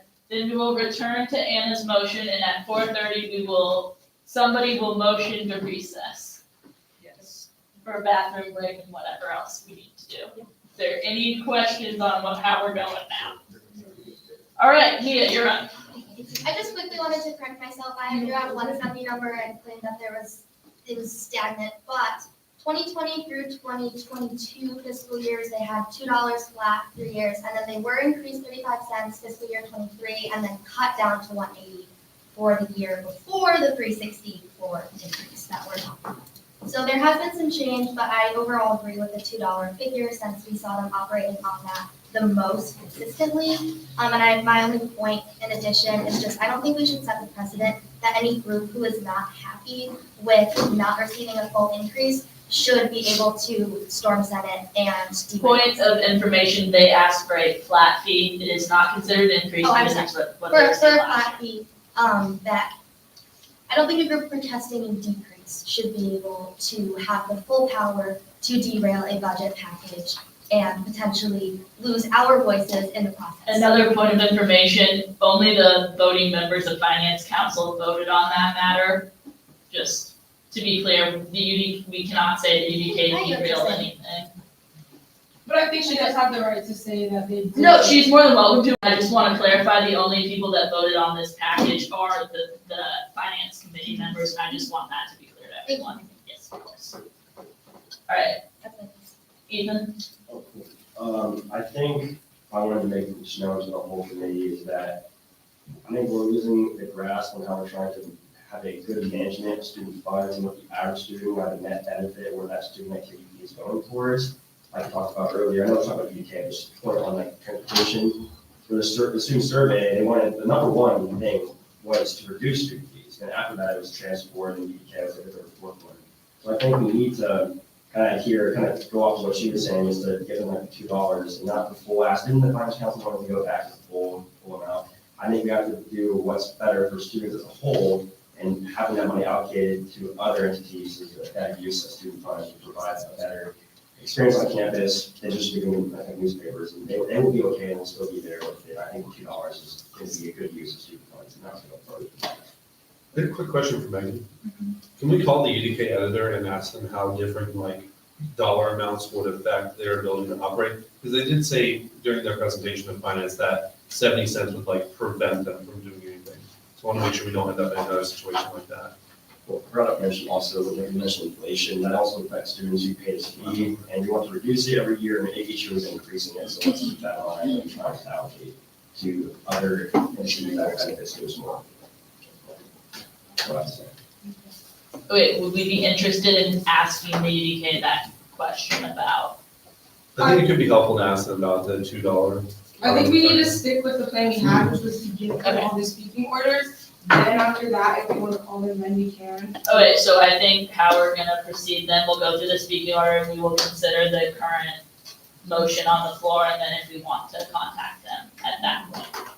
And when we contact them, are we only restricted to one question, or can we ask a couple other questions? The committee will agree on what we are going to ask together. I believe actually their advisor is here watching the live stream, so we can. Yes. invite them. All right, Danae. Okay. So I just have one spiel to say on the matter. There's a lot included, but this is what I'm going to say and this I'm going to say because I pretty much said all that I had to say on this matter in our first deliberations. But I think what I'll start off with saying is the UDK really proved themselves when the first package was released to the public, and they proved themselves in a negative light. When the reaction that they had to the decrease, was they incited bullies to try to sway people to get what they wanted. They published articles that were incorrect, but that's as per usual. And they didn't tell people then, once they then showed up to Finance Council and continued to bully people, Then they went online and said, asked people to, oh, please be nice. Once they thought they got what they wanted. And so they shouldn't be a fee entity because they don't behave like a professional fee entity. None of the other entities, when they receive decreases, and all of them have received a decrease at some point in time, have never incited bullies to try to get what they wanted. They accepted the decrease and found a way to work with that. None of them have ever incited bullies. The UDK is the only one who's ever done that. In this year when they did that, that was not the first time. They've done that in the past before.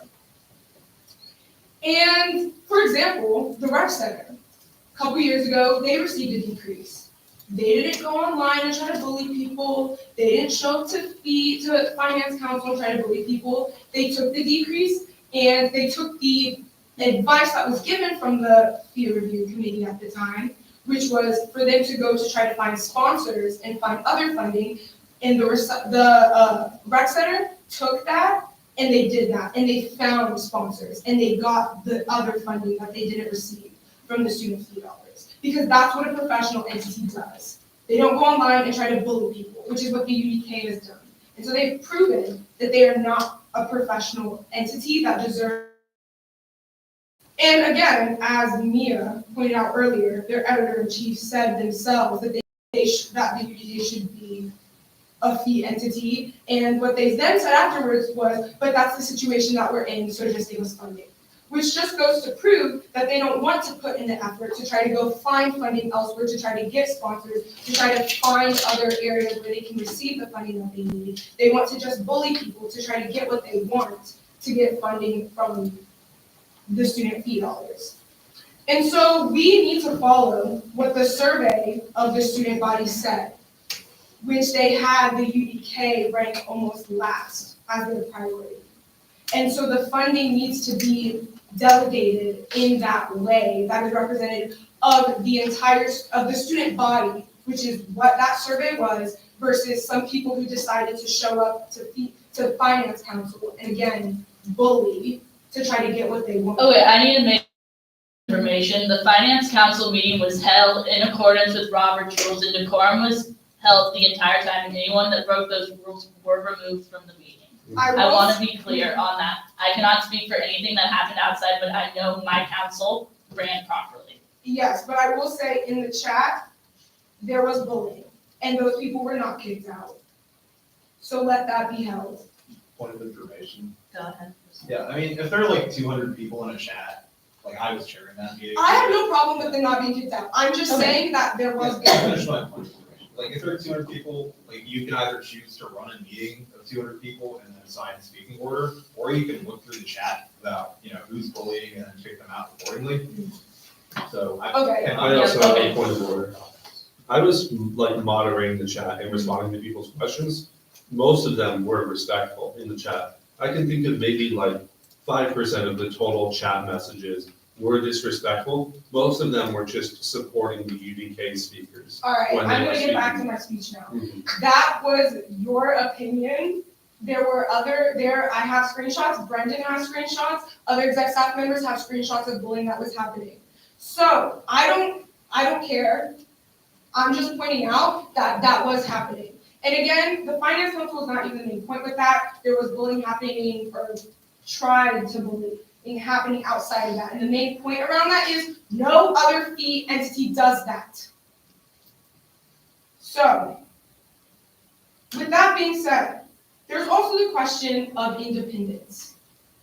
And I think it's clear that the UDK or the School of Journalism, you can put them together, don't really know what the term independent means. I received a text message from one of the UDK reporters after, again, this package was released to the public, stating that they were going to make an article about the package independent of the UDK. I didn't know what that meant. I thought maybe it was for a class, or maybe that they had like their own little newspaper, company, organization, whatever that they're going to publish it on. Then the story was published on the UDK. So I don't know what they meant independent because it was published within the UDK, it was posted on the UDK's website, their Instagram, and then there was a link for a petition. So I don't know if they were lying to me or if they just don't know what the word independent means. And from what we've seen, they just don't know what the word independent means. And with them getting fee dollars, they're not independent because every student on campus owns them. So if they don't write a story that a particular student wants, or they don't write it in a particular way that a student wants them to be written, they have to answer to them because they are employed by the students. And so they are not independent when every student on campus owns them. The only way for them to truly be independent is to not have fee dollars and to either be funded through the school or through some other way. And so the last thing I have to say is I'm going to read you guys a little letter here because I think it's important for you all to have an understanding of the history of the UDK's funding from student fee dollars. So this was an email that me and a couple of the other people on fee received. And the title is Advice from a Former Finance Chair Regarding the UDK. I'm going to leave out this person's name because I don't know if they want that to be public, but I'll read everything else to you. It says, hello. It says, hi all. I wanted to reach out to you all with a little Student Senate alumni advice / thoughts for you to do with what you wish. I previously served as finance chair for Student Senate from 2017 to 2018. During my time in Student Senate and as finance chair, we fought the first battle regarding the UDK's funding, and I was a party to the original agreement that cut their funding to zero. Then this next sentence is bolded and underlined. I'm writing to you to tell you to hold strong and stop the UDK from getting their funding back. I'm not sure if you all have been informed of the history, but this battle has been ongoing for over 10 years now. Originally, the UDK received student fee money for printing paper copies of the paper. In 2015, when they chose to go to a hybrid digital model, cutting the number of paper copies in half, Student Senate responded by cutting their fee funding in half because they no longer needed that money. During that initial fee fight, the UDK revealed that they had been misappropriating those funds for other sources besides printing. In response, the Senate became resolute to cutting the funding. The following year, the UDK sued the school and the Senate, claiming we had cut funding because of their content, which would be unconstitutional.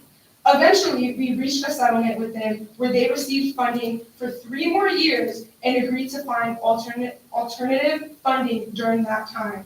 After 3 years, their fee would be permanently slashed to zero. As we can see, that didn't end up happening because in 2019, after all original parties to that agreement had graduated, the UDK returned and convinced the 2019 administration to return their funding, thus leading to the situation you now find yourselves in. It's important to note that they did not fundraise and made no efforts whatsoever to find other funding. They simply waited until we were all gone to come back and play the victim, which is what they do. I implore you to do the right thing and finally cut the UDK's funding. They should never have been able to weasel out of their original bargain. More importantly, there are good reasons why they should not be funded, and these were the reasons why their funding was cut. 1, they habitually misused funds. In the 4 years I served on the Finance Council and the Senate, and the 3 years I was on fee review, the UDK routinely showed that they misappropriated student fee funds using the funds allocated for printing to pay salaries and do whatever else they liked. 2, they were advised by a bunch of parties and bad actors. While, of course, we all support student journalism, the advisors for the UDK routinely whisper in the ears of the students to pick fights with the Student Senate and play the victim whenever they're caught. 3, it's an inherent conflict of interest for the government to fund the paper. As long as the student government funds the paper, they will always claim that any cuts to their funding are the result of content censorship, regardless of whether they're true or not. By cutting their funding, you create a separation where that conflict is null and void. and then they give some personal information, but they're now a attorney in New York City. So as we see there, they should have stopped receiving fundings from the fee dollars 3 to 4 years ago. So why are we giving them funding now, and why are we increasing them? Can I ask a question to the speaker? 1 second, let me make my final point, and then I'll answer the questions. So, it's my recommendation as the student body president of the University of Kansas, the flagship institution of the state of Kansas, and recognized as the first student of the University of Kansas, and the voice of the entire student body, it's my recommendation to cut the UDK funding entirely down to zero. And then we can either reallocate those funds and the other funds that we cut, either to transportation or recycling, which are two important, very important issues that have always been important to students, that have always showed up on the survey that students want funded, and Student Senate has always passed legislation wanting to increase resources for those entities. I'll answer the questions now. Nathan. Do you or anyone else in the room know if that story you referenced from a previous finance council chair, has that been brought up at previous peer review committees, such as like you mentioned 2019 was when it should have been dropped to zero, or 2020? Do you know if that was brought up in those meetings in any way, or? This is the first time we're hearing of this? I don't know, and the thing is that this could, but we can say, hey, next year we think this shouldn't be on fee anymore, but that'll be the next committee's decision, because it wasn't the same committee. That next committee decided to leave UDK as a fee, And so which is that's, within their right. and so that's the point that I'm trying to make there is, in the previous deliberations, we said, we'll cut them down, so then the next year, then they can be brought down to zero. That's not gonna happen, because as we see, this is the chance to finally set them at zero, because as we just heard from that previous chair, they made an agreement. They tried to work with the UDK to come up with an amicable agreement that gave them 3 years to try to find funding, and then they would be dropped to zero. And in that time, they didn't do it because they knew that all the administration and everyone would be gone within 3 years, and people long after, and so then they could just come back and convince them to get more funding. And I will say, this story is true. I confirmed it with Student Affairs. All right, Can we're I add gonna, something to this really quick? I believe there was a memorandum of understanding signed with this. Yes. So it was, there was some legal binding to it. And they still broke it. point of information from Razad. Mia, did you have a question for the speaker? Okay. We're gonna do So, something. point of information, so I've been on fee for 3 years. And the first time Nick Youngman came to present, he was the new director, and he said that the UDK was badly, mismanaged, and that they were in, hundreds of thousands of dollars of debt. And now, they've moved themselves out of that debt. So from my understanding, the leadership of the UDK is completely different, and the people, it's all been filtered out. But I still would argue that the same vibes, for lack of a better word, are still there. Because as we see, as this last finance council chair and theory chair mentioned, they played the victim, they showed up, and they bullied to get their way, which is what they did again this year. We didn't even cut them to zero, we just decreased them. So again, I think this is the opportunity to right the wrongs in the past of when they were supposed to be dropped to zero, again, through that legally binding agreement, which then just didn't happen. And so this is the opportunity for us to right those wrongs and drop it to zero in setting a precedent and in hopes that it will remain at zero. Point of Mia, information. and then can we do your point of information after, or is it relevant to that? It was relevant to that. Go ahead. Memorandums of understanding are not usually legally binding, it just announces the intent of both parties. So if students then change the intent later, then it's not binding anymore. Mia. To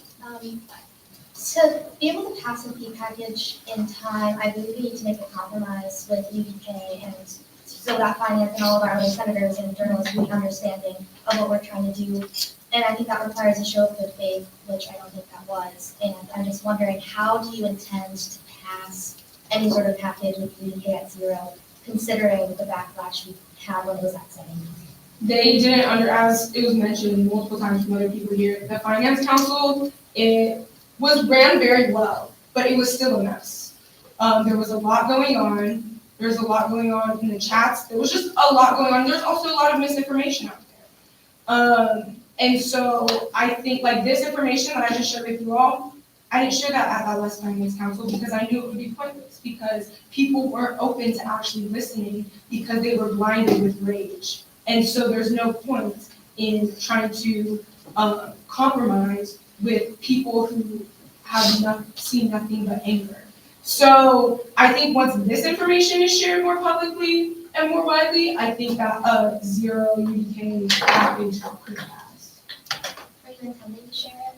Yes. Chris, Was it, who's next in line? Shay, and then you. Oh, okay. Shay? Wait, okay. Wait, can Chris go first and then I go last? No, we're in the speaking order. That's what we Okay. agreed on. That's fine. Basically just starting off with a couple points that were made like 20 minutes ago, I'm gonna be honest. I think it was said that we were overestimating our ability to decide on this and overestimating the value of our opinions. We're the only people that know in depth the funding that goes into the UDK and all other institutions. We're the only one who kind of sees that schematic play out before it actually happens next year.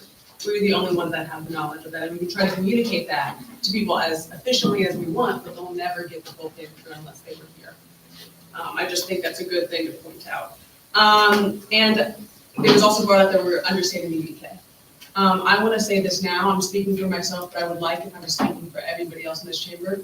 We love student journalism. There's no one in here that hates student journalism or hates journalism in general.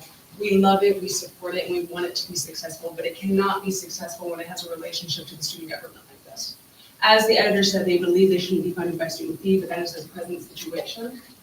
Because when they're funded by the government, as the president of Student Senate said, because we can't do names, right? You can do names in a respectful way. As Danae said, when the government decreases funding on a journalistic organization, it will always be in a bad light, always. So as long as the UDK is funded by this committee, every single decrease, no matter if it's totally to zero or down 25 cents, will get backlash. It will get more backlash than it would get if the journalism school was decreasing the journalism program. The UDK should be funded by any other body in their repertoire besides the student fee. And do I think zero is crazy?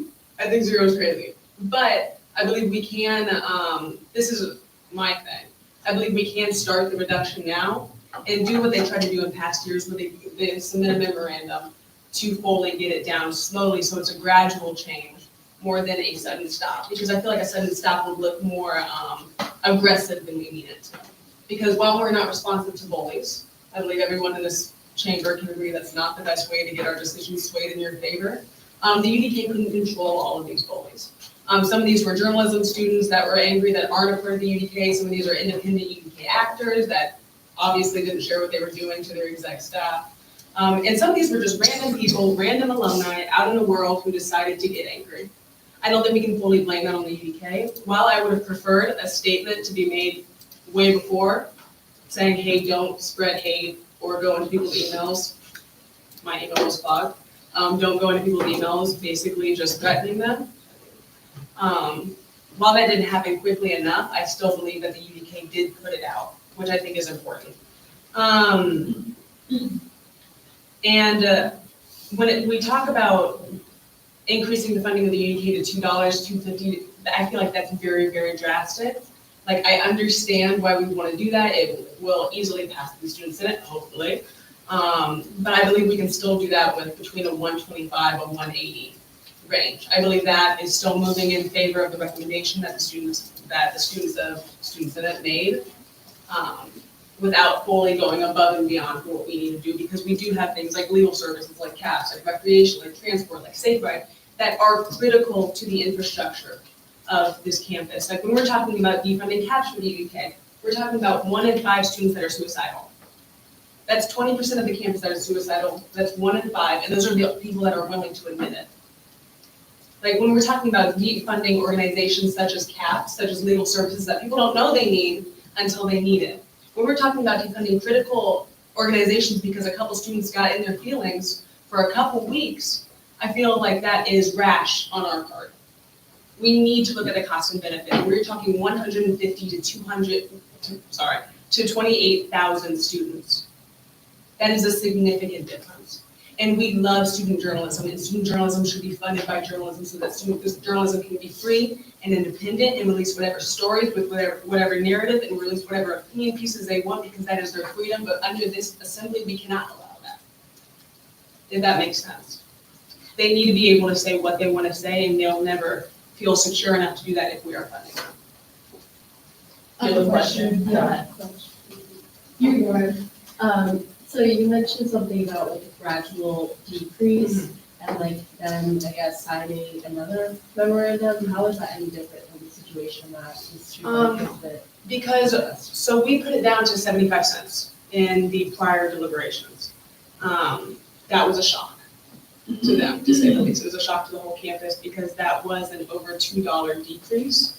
I believe that shock to the organization is partly the reason there was such a big protest against it, because it looks like we are going against student journalism. But if you do a gradual decrease that allows them to slowly pick up funds in a way that doesn't feel like they're rushed or being forced to just grab onto whatever sponsorship or whatever administration will be willing to fund them, I believe that's a little less shocking and a little more doable. Because as someone who's done just general financing, picking up sponsors takes a while. Getting donations is nice, but donations aren't always secured. These things take time to set up. If they want to set up a subscription program, we should give them a year to be able to do that. If we want to set up a donation program that we can actually see the effects of, they need more than a couple months to do that. Setting up a memorandum would give them the time to test out the results of whatever they're planning to do, and to have other means of, I want to say donations, I'm not thinking of the word, other means of financing besides us without fully just taking them right down to zero. Because if we do that, that's a shock, and we're not giving them enough time to deal with that. So my question was something you just said, and you said prior, about the way that it looks, right? Mm-hmm. And how it was shocking. Yeah. Why did it look the way that it looked? Is it not in part because of the way that the UBK presented it? Biasedly? I will be honest, I did read every story. I'm the social media director. I read every story, I read every post we were tagged in. Not all of them made me happy. I didn't like opening my emails for a good portion of time. And I do believe that was because the situation was misrepresented. I think it was represented as us just stealing funds away. Not happening. It was us allocating funds to other organizations. I feel like the allocation process wasn't detailed in those stories. They came out with the COMA story, which is just false. Kansas Open Meetings Act, which is just false. Like, I understand the thinking behind it, but the actual application of COMA to this committee is just not a thing. So I will say that the stories they released after the fact, not good. I think them trying to rally a crowd is what, I'm gonna be honest, that's what the media is supposed to do. The media is supposed to try to help itself. It's supposed to try to help the student body. And if the media believes there's a threat to the student body, I can't judge them for trying to amass support for that. I think the tribute post they made to the Daily Kansan asking for donations was beautiful. I read it all. It was great. But I believe that the stories they made after fact misrepresented the issue. And I believe half of that misrepresentation is what made this body feel so adamant about their funding decreases, which I think we all kind of need to look at it with a clear head, because we can all understand people being angry. We've all been angry. I know I was angry when people were spamming my emails. I know that kind of annoyed me for a little bit. But I think we need to not make decisions off of anger or whatever negative feelings we're harboring to the stories they're posting or the stories that people speaking for the UBK are posting. I don't think that's efficient. I don't think that's fair. Because when we're talking about the body, we're not talking about the body right now. We're not talking about the stories we release. We're talking about the body next year, and the year after that, and the year after that, and the year after that. And those bodies need to be set up for success so that they can have their journalistic freedom and their liberty and everything that we can guarantee them without feeling as if there's some type of campus or student governmental hatred towards them, because there's not. But we all kind of need to look at it with a clear head, just as I hope everybody on the UBK and in the journalism school is looking on us. Because we need to dish out, we need to serve what we can take back. So if we go at them and say, we hate you, we want to defund you, we don't like any of the things you're doing, we're gonna get that same energy back. So I think a memorandum is the easiest way of doing that, while also saying that we think it shouldn't be vice fees. Is that your question? Yeah, so as far as I can tell, the exact same like language essentially was used for the prior fee package, that we want you to go through an offboarding process where you work with the School of Journalism to find alternative funding sources, and you will eventually be offboarded off of this fee package. How, like, let's say we meet them at, $1.25, $1.80. How is that like functionally like any different, like from what we tried before? I'm gonna be honest, it's not. We've tried a memorandum before, but acting like we can control the future is not a good idea. We can reduce them down to 0, and the next people next year could put it right back up to 360. We don't have control over that. Some of us might not be there, some of our minds might change. Trying to decide on what happens in the future isn't a good use of this assembly's time, because anything could happen. The whole campus could be gone in the future. KU could go under, and we wouldn't have a journalism program. Like, us thinking about that type of thing isn't useful. We need to think about what we want to do now, our intent now, so that hopefully the next body for the next year, and the year after that, and the year after that, will take that into account. So we need to give them we need to leave them with a message of something. We can't just leave them with a 0 or an increase. We need some type of finalization of the student senate stance, at least for this year, to give other years a basis. And I think a memorandum will apply that if we keep it in our minds. But don't you think that? Okay, hey, I need to call on you to ask questions. All right. Go ahead, Danae. So don't you think that if they are dropped to 0, you can't tell the future, because then they are required to figure out a way to create their own funding, which will then set them up in the long term of being independent and self-funded. I think it can definitely do that, but I think there are easier ways for us to set forth that process, if that makes sense. Like 0, they're gonna have to find funding. They're gonna have to get their staff paid if they want their staff paid. But we could also set that trend with 75 cents, $1, $1.25, $1.80. We can set that trend with literally any type of decrease right now, and do that memorandum and let them prepare a subscription service, a donations, because alumni love UDK, they're gonna get donations. They can set up their relationship with the journalism board. They can do all of these things if we give them enough time. But if we put them to 0 and have to go to the dean of the journalism school and say, we have no money, please pay us, there's a good chance the journalism might say, why would we pay for undergraduate staff? But I know many other schools do. For the speaker? Okay, go ahead. This is gonna be our last question, and we're gonna move on to our next speaker. Kind of backtracking off of what Priscilla said, but what is the difference then after we had the 3-year period of paying them after the lawsuit, right? To having that, then have the opportunity to go and find all this funding, and they didn't do anything? What's the difference from where we're decreasing funding every single? I believe horizontally said, but it is the leadership of the UDK and the initiative of that leadership. And I know we don't like relying on other people. We wish that we could make all the decisions and tell them where to get these funding and tell them how to make their money and tell them, hey, do a subscription service, get donations. We wish we could tell them that. We can't. We can't tell them how to spend their money. We can't tell them how to get their money. We can't tell them anything besides what we give them. And I think that's something we all need to, I had to cope with that. I'm gonna be honest, it took me a little bit to cope with that. I had to cope with that. Because I had so many ideas for how they could get money and how they could allocate money in a more efficient manner. And I realized I had no control over that. And no one in this body has control over that. So it's like deciding on what we're gonna do in the future. It's useless. We can't. So if we do that memorandum that says, hey, future student fees, maybe some of us in a year from now, if we do that memorandum and saying, hey, we're gonna slowly decrease them and we stick to that, and we bring that up every single year, because I think that's half the reason the other memorandum didn't stick, it wasn't brought up after. No, it was. It was? And yes, and so it was brought up at the 3-year point, when they were supposed to be dropped to 0, and they came back. And so Senate said, okay, we'll give you some. Point of information, every year the fee committee is composed of different people, they get to make different decisions.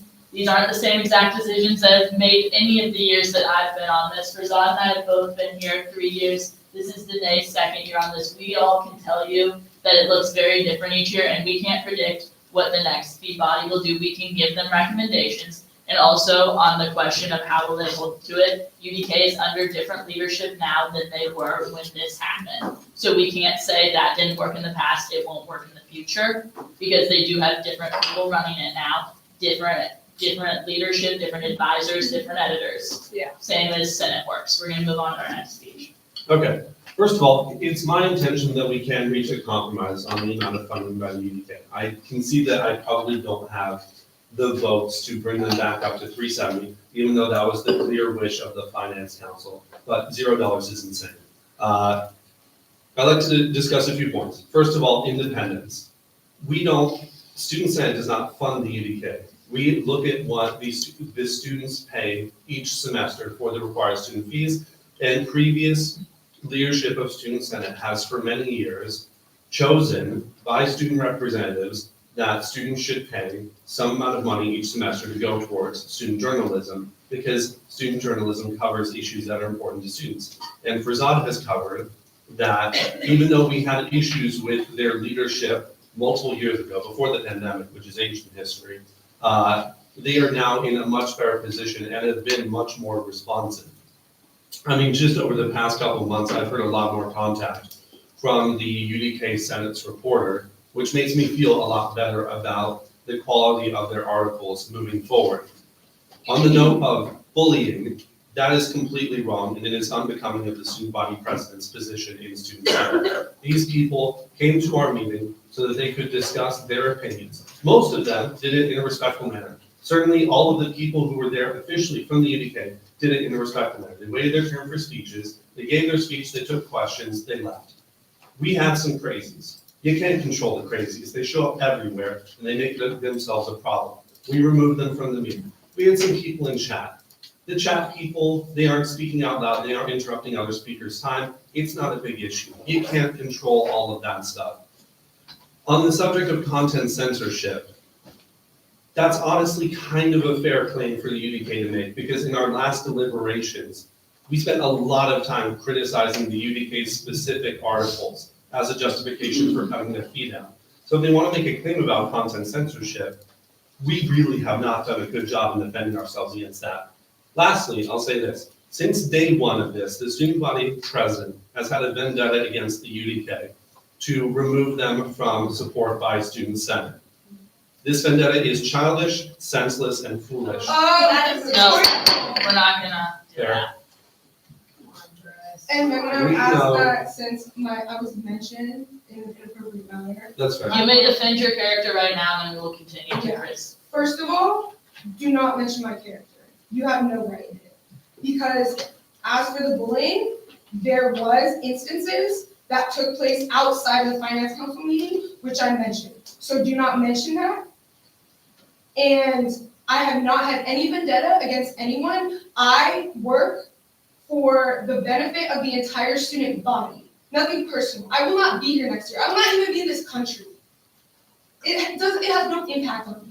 But I care about how these decisions impact the student body, so I'm doing what I believe is best for the student body. Do not speak about me or my character because you don't know it. Chris, you may continue your speech. That's fair. I also will not be in Senate next year, and I'm trying to make the best decisions for students by supporting student journalism. The student body president has claimed since the start of the academic year that our role in the fee process is a privilege. Now, we will lose if we do not make decisions that can be supported by the student body. It's clear that the decision to cut the UDK is not a decision that will be supported by the student body. And if we don't reach a proposal that can be agreed on, we will lose our role in the fee process this year. Because it'll go to Finance Council next week. If there's more than 1/3 against it, we'll lose. It'll go straight to the Kansas Board of Regents and we won't get our role in the fee process anymore. We've heard the voice of the students. The students have told us that they want the UDK to be supported. I think we can reach a compromise that would allow them to seek like other sources of funding moving forward. But if we just move forward with $0 or still a substantial cut, we're not going to be able to do this anymore. I mean, what the hell's gonna happen what's gonna happen like 2 years down the line if we continue this and Student Senate keeps losing out on the opportunity to propose the required student fees? This is a privilege and we can lose it if we don't respect the voice of the students. I have a question. Go ahead. So if we don't get this, student fee package passed this year, on the off chance,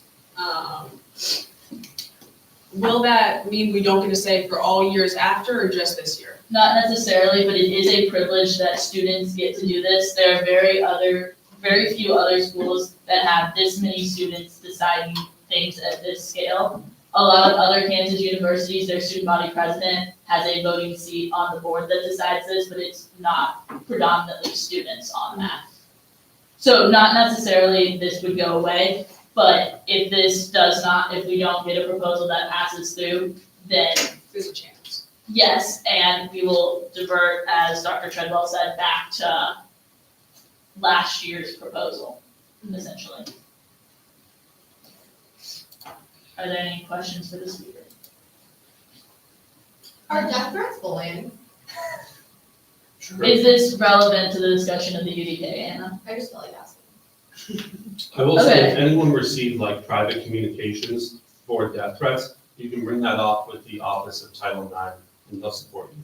We got some transphobic emails last year when we passed the revision to the Code of Student Rights and Responsibilities, and the Office of Title IX helped us out with that. Okay, seeing no other questions, Anna's motion stands at change the UDK fee to $2. Is there a second on this motion? Every second. Second by Sean. Are there any objections to moving into a vote on this? Are you objecting, Brendan? Yes. I'll second. I have a point of information. About what? Time. What? The break. Okay, yeah. Guys, we have a break in 35 minutes, keep that in mind. Take a breather, do some yoga. Maybe get water from the semester or something. Water's back on. Oh, it's back, thank God. No, you said. It was kind of iffy on those players out on the. I need to get more water, I'll be back. You're literally about to vote. Oh, sorry, I just saw people step out. Okay, so if he goes to KU and he joins finance council and then joins speaker committee, he can say, I have been coming to these things for 2 decades almost. Coming to death. For like over a decade. Yeah. 5. Today, you said you're gonna be out of the country? Yeah. For They tell it, I'm going to China. Oh, how come? I'm with the Schwarzman Scholars Program, so it's a fully funded Master in Global Affairs in Beijing. Oh. Do you know any, I'm Oh. learning, I'm learning. Wait, No, I can't, Wait, so is the course taught in English? yeah, it's an American program. Funded by Steven Schwarzman, he's the CEO of Blackmore. Very nice. Check for,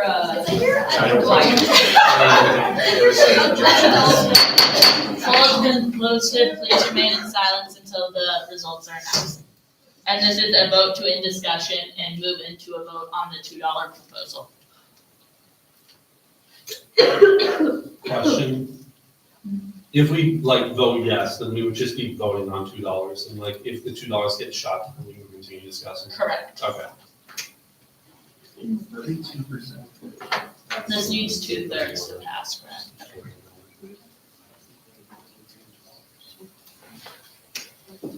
Please, no discussion right now, voting is open.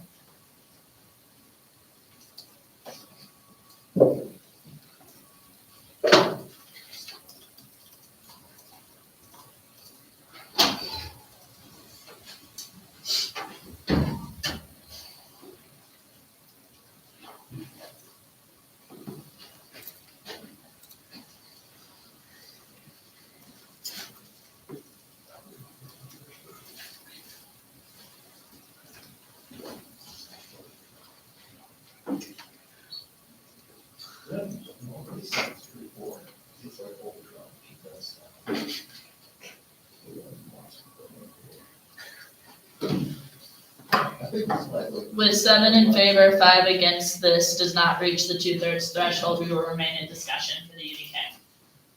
Chris? So can we just like go around the room and talk about dollar amounts that we are in support of? Because I think we've covered most of the discussion. I was just gonna, like, if we could just do a show of hands in terms of who wants Do to we wanna increase do- and decrease, and then. Do we wanna do the scale thing like we did during deliberations last time? Do we wanna throw out numbers right now? Can I say something real quick Go though? ahead. It was said multiple times that 0 is crazy. It's not crazy because it was supposed to be at 0 years ago, so the fact that we're not at 0 now is what's crazy. It's crazy that there was a memorandum created and signed with the intent that they would be at 0, and I think it's crazy that the UDK decided not to follow that, and as the email stated, quote, weasel their way back in. Okay, just to be clear, every fee body gets to make their own Yes, I decision, know, we so, know, Megan, we know. so We know. they could have gone away for 2 Right, years no, and then now they're it's- back. Yes, it's not, we're not blaming fee. What we're saying, the point is that the UDK here and them not figuring out funding themselves is the problem. Not fee. Because it's my argument actually that in 2019, when they decided to, when they were supposed to be dropped at 0, but Senate or fee review decided to give them funding, I believe that fee review was actually being very kind then, because they were supposed to be at 0. Okay, So anyways, okay, so we'll do 0 because we have individuals that want that. We'll do what we allocated them last time at 75 cents. What other numbers do we want? Molly? 125. 125, Chris? $3. $3? 180. $2. $2? I'll submit the 180 there. Okay, should we start, we're gonna start at 0 and we're gonna go 0 then from 75 upward, we're gonna go up by a quarter. And when you reach a point where you don't want it higher than that, you put your hand down, but if it's below, essentially, put your hand up when you agree with the number, like the range you would be okay with. Does that make sense to everybody? So Yes, this will just be voting members. we keep our hands up until we reach a point where it's too high. Yes, but Okay. you put your hand up when it's at the minimum you personally would accept Okay. for it. Yeah. Okay, 0. Okay, 75 cents. $1. $1.25. $1.50. $1.75. $2. $2.25. $2.50. Okay, we're gonna stop right there. For the record, I was going to keep my hands up. Yes, To a different amount. Okay, it seemed like we had the most hands up around $1.25. To 250, I think. Right, it was like. $1.25 to $1.50, are you saying? No, to 250. Yeah, so there are most hands in there, but the bulk of the hands were at the lower end of that. So we just did not want to vote on $2, Molly. Never mind. You keep Okay. going, keep track. So we did not want to discuss $2. Is there a point below that everyone would feel comfortable in moving into a vote on, Molly? I would motion $1.50. Okay, do we have a second? Do we have a second from Angel? Do we have any objections? Objection to moving to a vote now? I was never supposed to go 80. $1.75. I can take that. Okay, we have $1.75. Angel, you still second? Do we have any objections moving to a vote on this? All right, we are going to move into a vote on $1.75 proposal.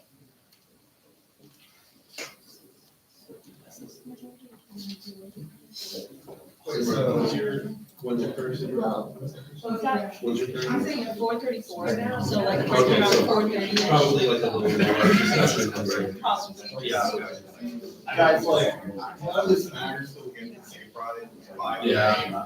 Like, numbers are gonna change.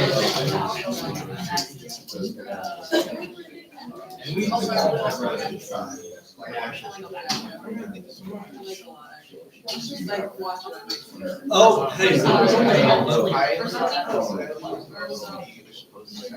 Hey, Megan. Yeah. I'm gonna call you. Can you call him? Yeah, we're gonna go and vote on the floor. If this fails at that point, we can discuss.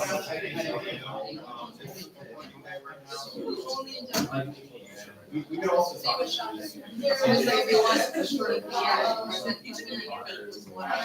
Traditionally, what we've done every single year, this is a weird year, is we've always solved COVID-19 to get an idea on most improvements and routing problems. We have an exact idea of what we're teaching our students. We've consistently paid most of those, even when we. No, I'm not doing anything. Wait, I have a question. So, what's Yes. the dollar amount? Yeah, we just. So are we just giving them $1.75 or are we intending to try to create another membership?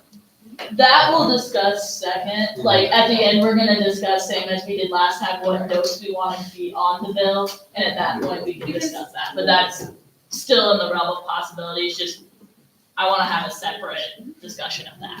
And today, I just have like a obvious, like question, but like, isn't it also kind of like student senate's duty to enforce that memorandum? Like, do you know Yeah. the context of like the leadership in student senate to Yeah. like be knowledgeable of that and enforce that? And that's the thing is. Because like they, UDK objectively probably did wrong, but like, it takes two to take. Yes, that's exactly the thing, is it was the administration, it was the student body president and vice president at the time, in 2019, the UDK came to them and said, we weren't able to find funding, can we please be considered as a fee entity again? And they said, sure, and so that's how we are here now, and then it's just been increasing since then. So then, isn't that like necessarily like? Can we do something with more legal teeth?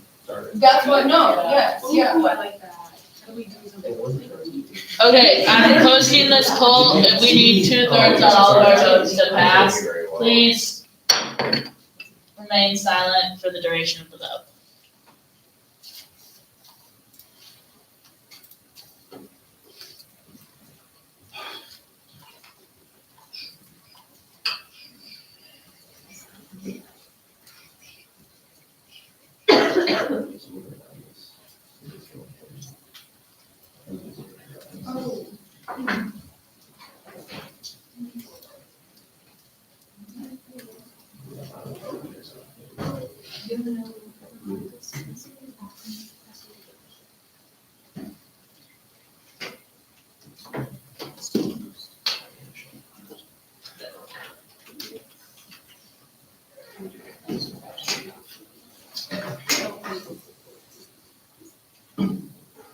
With 8 in favor, 4 opposed, this passes. It is 4:20, we are going to take our break at 4:30, but do we want to start? Yes? It's 8 to 4. Are you voting? It just needs 2/3. You can break it and. make Per it fail. the Constitution, it needs 2/3 of the votes to pass. No, if you can make it fail. It's only for time. Yeah. Do that. Robert's Rules of Order, it isn't specifically in ties. Robert's Rules of Order says the chair can only vote when the vote would change it. Okay. It's, I only vote in case of tie, that's what our Constitution says, so this passes. So the UDK is now set to $1.75. If I remember correctly, though, the last meeting, when we did it, the 8 to 4, you. Yes, we checked the Constitution, so now we know. But like in that case, I voted no every time, so it would have the majority, just so we go back to discussion. In this case, we do have the 2/3, and that's what the Constitution says it needs, so. Constitution presides over. So do we wanna? Are So we here? recess? Uh, Do we wanna wait a little bit? Wait a little bit. Let's wait 5 minutes, guys, stop rushing. And not being a long recess. Which one should we discuss? Something light and easy, please. I think someone there. I just really want a lot of time. Oh. Megan? Yeah, back with you. So, with the $1.75 increase, that is covered by the decrease to Senate admin, right? Yeah, so we still have, We can increase something by 20 cents if my math is right. well, so we had the, if we wanna stay within the 2%, we still have the 85 cents So we have, of that, and then we have $1.10.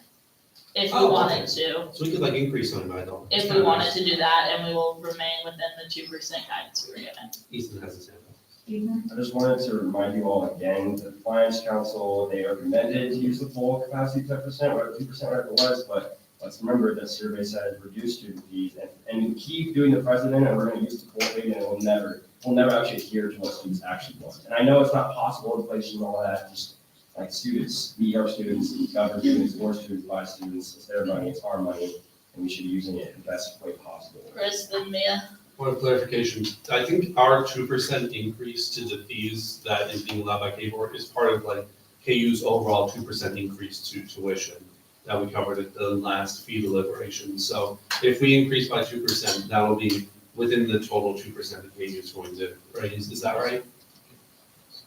Yeah, I mean. Okay. Wait, I have a clarification on that. And Casey, trying to this one, but the 2% that is what, Hornburg has allowed, not K-Board. It still has to be presented to K-Board, correct? That it's just the tendency that K-Board does sort of allow for like a 2% increase. So the tuition package does not, it's not just required student fees, so that is tuition as a whole, including required student fees. The 5-year plan is that we did not increase tuition by more than 2%. So that is how it comes out to as 2%. So what we present to K-Board would be your portion of the 2%. Right, so K-Board could still say no to a 2% increase in fees. They haven't agreed to it yet. You can't look at it as fees. You have to look at tuition as a tuition, whole. yes. So they may come back and say, no, you're not increasing tuition as a whole by 2%, and then that would be up to administration to figure out where that 2%. I think part of what Danae's asking, I have a question about this too, is. Mia has had her hand raised. Oh, sorry. So we'll come back to you in a moment, Chris. Mia, go ahead. Just question for the student president. Is it still your intention to when this gets to assembly? I can't hear you guys. You prefer that we are not using that full amount when it gets to assembly and you sign it? There was discussion in the last fee review that you had. Yeah. Mine remains open always. You don't have to have an opinion on this right now. So that's what I'll say, my mind is always open, and I always listen, and I'm always open to hear. I had a question for Casey. Yeah, Chris, and then Prasad. So the 2% overall tuition increase, which includes required student fees, was that discussed at all with K-Board? Like, is K-Board aware that it's KU's intention to raise tuition 2%? As part of the 5% or 5-year plan that administration has worked with K-Board on. I'm not part of that. That would be a question for. To your understanding, K-Board is aware of the 5-year plan for 2% tuition increases? Yes. Okay. To my understanding. Does that answer the question, Hank? Because I'm concerned about that. Yeah. So one thing I will say, as someone who attends K-Board on a regular basis, I'll be going there next week. In the discussions, it has been, brought up by the region that they're not too impressed how our fee is constantly increasing. So. I can second that, as I've also attended the same meetings. All right, Prasad, you're up. Yeah, can we just move to safe ride? Like, I don't think this is Do you think safe ride can take 10 minutes? No.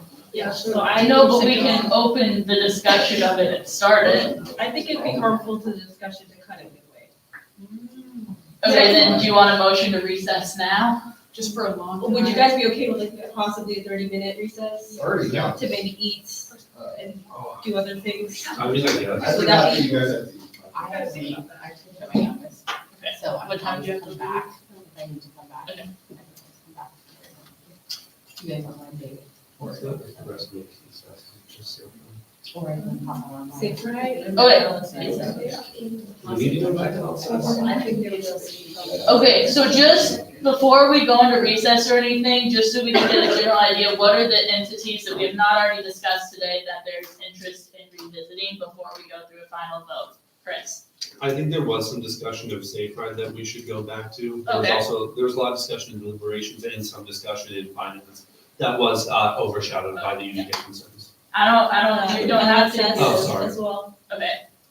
Shay? Yeah, Michelle, it's. I want to increase caps more. Okay, you wanna talk about caps again? I do that. Anything else? Transport also. Oh wait, we have safe ride, do you want transit separately, or is it safe ride that's one of the Do we feel like talking about transport? I want to talk about recycling. I think we should talk about bus operations in conjunction with safe Oh, ride. wait, we're just doing okay, hold on, so we're still in the meeting, I gotta call on people, let's not all just talk. We're gonna talk about safe ride, transit, LSS, caps, recycling, is there anything else that the committee wants to discuss? Now is your time to say it. Simmer? Thank you. Sorry, okay. I wanted to giving you a chance to color them. It took me a minute, you gotta hold your hand on the timer. Oh, really? Anything else anyone wants to discuss? All right, we are not like actually bound to this list, but I think this is a good starting point for when we get back from our recess. And how long is our recess? How long does the group want it? How much time do you need for prayer? Yes, no, I get that, but Is like 30 minutes suffice? Yeah. Okay. You have 5? yeah, okay, 5 PM work for everybody? Wait, we have a motion. Motion to recess. We have a motion from Ethan, a second from Simra. Do we have any objections to entering recess? Be back here at 5. Please don't walk in at 5. Get back in here at 4:58 so we can start at 5. Decimus finance chair. Thank you, Mr. Shredder. So proud of you. Yeah. Can I like? I don't even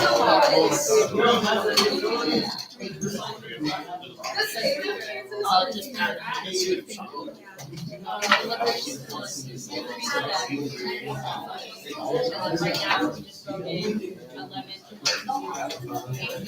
I would also like everyone to note that the live stream will still be going, and it will pick up any audio in this room, so just be aware of that. If there are any private discussions you want to have, go have them in the hall. And my roommates who are watching, I see you. At our peak, we had 28. You're heading out to the hall.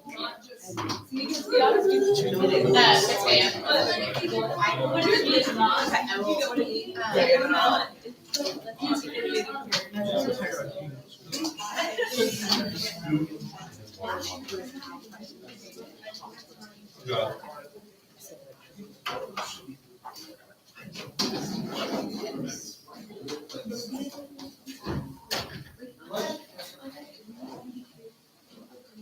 That was my working niche. Like my primary concern is for transport, health, and, you know, whatever else there is.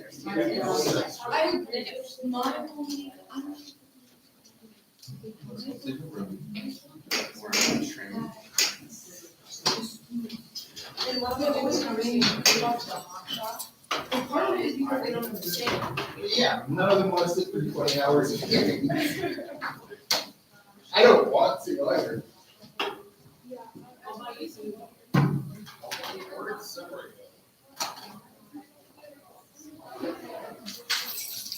Yeah.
Was it this spicy last night? Wait, that's right, you weren't here last time. Yeah, no, I heard things, so. Hi, guys. Robert, how are you? I'm shaking. Why? Is it a lot? Dude, I knew it was gonna be spicy. Some people said some things that were not appropriate in my opinion. But that's okay. That happens. You know, opinions. They just so far. You know what I mean?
What's muted? It was muted. Okay, that makes me feel better. It wasn't muted until I came back in here. your show. Okay, Chris. All right, it's 5:02. I'm calling the meeting back to order. The things that the committee wished to discuss before we took a recess were safe ride and transit, LSS, CAPS, recycling, and the rec. Chris? Can we move into discussion of safe ride and bus operations together, since I think those. Yeah, two no, are that pretty was solid. one bullet point on my list. Is everyone all right with that one being like the next thing we discuss? I second that. All right, motion to enter discussion from you, Chris. Second from Ethan. Any objections? Seeing none, let me find that on here. I think they're at the bottom. Yes. Okay, and then safe rides at the top. That's cool. Yes, they can both be on the screen. Okay, safe ride was at $12.30. They asked for a $5 increase. We decreased them by $7.30 to $5. Transit asked for a $15.50 increase for operations. We increased that in part by $9. Bus procurement asked for $1 increase. We increased that in full. Do we need to discuss procurement, or are we just good discussing operations and safe ride? All right. Chris? So, I am still in favor of the transfer from safe ride to bus operations that we did at the last meeting. I agree with the points that bus operations is a much more cost-effective way to transport students to and from their classes than safe ride. I disagree with some of the points about safe ride being like a subsidized Uber. I think that student safety is still important, but I believe transportation services will still be able to operate safe ride on weekends for those students, even with the funding cut. So I think that is a good proposal. I think we have some freed up money between raising the total increase and decreasing the Senate admin fee. So I think that we should give that to bus operations so that we can make further progress on bringing those services back to pre-pandemic levels. Just as a reminder, the contributions by university administrations to bus operations, that's something they've done for this year and the last year to keep those services at pre-pandemic levels based on the student hardship experienced a couple of years back. But that's something that they're only willing to do temporarily. They may not do it next year. And if they are willing to consider it again, it's based on us making continued progress towards bringing those services back to old service levels. So I think that this is the best way to allocate our money here. We'll consider legal services and CAPS later. I think that between bus operations and CAPS, the marginal utility of this extra dollar would have more of an impact in transportation. And I think legal services, we should keep at its current amount, which would bring them to a neutral budget. So I think that $1 that we have is of greater use to bus operations. I just have a question. Yes. With the safe ride, what days are they, like just like Saturday, Sunday? Okay, so from what they said, just based on rough estimates, they would probably just limit it to weekends if this decrease were to pass. But when they did the money, they, once again, as we've been talking about all day, they get to make their decisions there. So, Oh, and we can't let really me say. just a quick other point that I forgot. Yes, and then Prasad, and then who else wants to talk? I have one information. Okay, we're gonna go to Chris. So there were a lot of concerns about safe ride brought up at the last finance meeting to consider the fee proposal. I think this is something that we can address with them now that we're able to actually discuss the committee's reasoning with them and explain the cost effectiveness of bus operations compared to safe ride. Prasad. Okay, so I'm just gonna quote what Margaret emailed me, which, again, I think we should actually call the meter record. Essentially, this would just be enough to operate only 3 to 4 vehicles per evening, 2 nights per week. So that would probably be Friday and Saturday, 3 to 4 vehicles. They already have a very long backlog that ends up pushing people out. It would basically, like, just the rationale that was used in this committee, if we can reference that, was that you wanted to dissuade people from only using it as like a quote unquote, like free drunk Uber. You would basically be gutting the entire week of like international students who don't have like a car that, you know, are working late at labs, that use it to get home. I've met these people.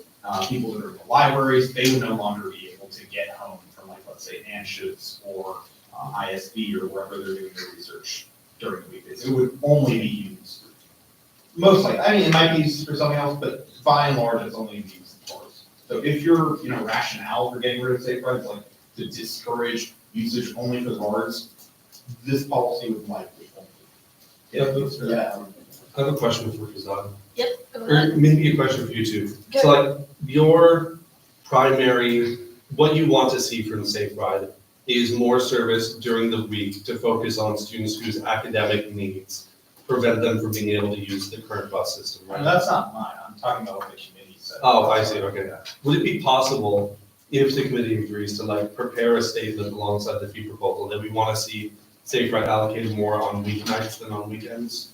Yeah, we're welcome to do that, but that doesn't. It would be up to them. Yeah. Mhm. it But also, doesn't- didn't we do that in the last fee package? Wasn't that? I don't remember if that was specifically one of the lines, but it very well, there was something about transit in there, and I don't remember. I remember. Yeah, the point that we included in the last fee proposal about Safe Ride was encouraging them to develop a program to address riders who frequently request rides and then either cancel them or no-show. That was the point we included. But we'd be welcome to add more to that. Shay? I will say. Oh, Ethan. I just, I'll be really quick. I'm on the board for transit, so I talk to my friend. I can give that information to her just on behalf of what we're trying to do with that. Also, I just want to say I was in support of decreasing Safe Ride on the basis that it's being used as the company or whatever. But now I'm thinking about, I talk to a lot of people on my campus, trying to be like the average student, because I'm not an average student, I don't use the buses, but I know it's important. And a lot of people were talking about Safe Ride when it was used for, and I got a lot of feedback that it's very important for like people who study late at the libraries, and they have to want to ride back, it's unsafe, and it's not very well lit, people are not very well lit, so having that ride is pretty important, so I would like to see who wants to put some more money on the Safe Ride and try and reduce the cut we gave them, if we cut it all. I think it's really important, and what I said beforehand, I take it back, and I think it's a lot of people who are definitely on it. I think I agree with what you're about to say about the You should. Also, attached to that statement, well, I guess both. Libraries aren't open late, I don't think, Friday and Saturday. So we want it to be exclusively used for studying, easy days just to limit, because nobody's at the library. It's okay. And also as a late night studier who usually finishes around like 2 to 4 a.m. When I finish up early enough for a Safe Ride to pick me up before they end for the night, best day of the week. Because let me tell you, I walked from Anschutz to the here last week, I think on Monday, terrifying. So scary, so many cars, but, so it's really nice for the people who study at night. I forgot to say, Margaret did mention what would happen with the cuts, and she did confirm that like 2 to 3 days would be how they're gonna use the money for the cuts, so I'm sorry, I forgot to mention that. I think with like what Rizal was saying, what we talked about in the last, deliberations about how this needs to be used for safe transportation for students who are studying late and not for free Uber. I do think that, again, because they can spend it on whatever, I think we would need to get either, again, have like some sort of agreement that they won't be doing that, or get like verbal, at least a verbal agreement confirmation from transit that that's what they would do. Otherwise, like we're sitting here hoping that that's what we want to happen, but again, there's no binding agreement that that's what they're gonna do, and I would predict that they're not gonna do that, they're just gonna continue to use it for bar transportation. Sean, Chris, Rizal. So I'm going to restate what I talked about last time with the inefficiency of Safe Ride. I think that it could be a very important service on campus, but is currently not, and no amount of money that we can throw at it is going to fix that. I got this email from Margareta DeVries, begin quote, out of 2,458 users who were registered for both services, 74 users have made more than 100 requests, and 17 of those users have canceled more than 100 requests across both services. The range of total requests among these is 181 to 484 total, with an average cancellation rate of 52%. End quote. The highest amount of Safe Rides that somebody has requested is 484, and that's somebody who's canceled at least 100 of those. Let's assume that they're following the 52% rate. There's a person on this campus who has in a year canceled 250 safe rides, and nothing gets done about that. Chris? I think it would be, if the intention of the committee is to contribute more funding to Safe Ride, specifically for like days in the weeks when we're focusing on academics, I think it would be worthwhile to call Margareta and ask specifically what amount of funding would allow you to have Safe Ride available on campus, say Monday through Friday, because people still studying on Friday, with however amount of vehicles they usually need. Yeah, But I will reiterate that Oh, I I'm still sorry, think that first bus off, it's nice operations to is a more efficient use of money. Do you have a question for Chris, or? Just tell me, go ahead. Okay, yeah, I mean, to clarify, my position is not that we should gut the weekends for Safe Ride. I think, you know, regardless of what we do, students are gonna go to the bars and get drunk. Not every campus, you know, has Safe Ride on theirs, like NU has all types of like accidents happen with students. They're gonna do that anyway, and Safe Ride is a good way for us to, like, you know, reduce harms in that regard. Then again, you know, it's an incentive structure, and we don't want to be subsidizing quote unquote bad habits per se. We don't actually control how these funds are administered. So if we give this money over to transit, right, we can't then say, oh, we want you to use it in this specific way. That's like not within the purview of this body. Like, we would have to go through all types of legal hurdles to do that, and that would be like unprecedented, at least in my time on this peer review committee, to come up with an entire, essentially oversight structure for administering of funds over transit and directly managing it. I think nobody on this committee, maybe some of you, I don't have time for that. I don't think it's sufficient time for us to talk about that. Mia? That goes to my question, is it beyond the bounds of this body to, you know, if we were to call on Greta and kind of agree with her over the phone, if she would be willing to, you know, tell us right now if they would prioritize more weekday or night service, so that we have an idea of if this cut we're making would actually be used, or is that sort of like coercing and Good answer. Let's say, I guess. I believe it's under the assumption that we can't. We can give them recommendations as we see fit, but we can't say you need to agree to this or, but we can, like, as we did in the bill last time, we can add another point that says we would encourage transit to look at Safe Ride being more of a weekday service than weekend. But we could see if she was willing to do that, if we would have. Yes, but we can, just as a whole, either way, we can put it into our bill, regardless of her agreement to that. Danae has a point. Well, I was just gonna say, I think that everyone recognizes that we can't force them to do it, but I think the point is like, with, again, with like all the other fee entities, whenever we've asked them to do something in the past, they pretty much follow it. And they like go with our guideline and oversight because they're professionally acting and they do take this committee and the finance council seriously and they take the package seriously. And so I think that, I mean, like transportation has been one of those professionally acting entities that follow the students' recommendations. So I think that Margareta and Quiz and everyone else, I've been on the parking and transit commission for years now, and they are pretty receptive. And so I think that if we told them this is how the students want it to be used, then they would.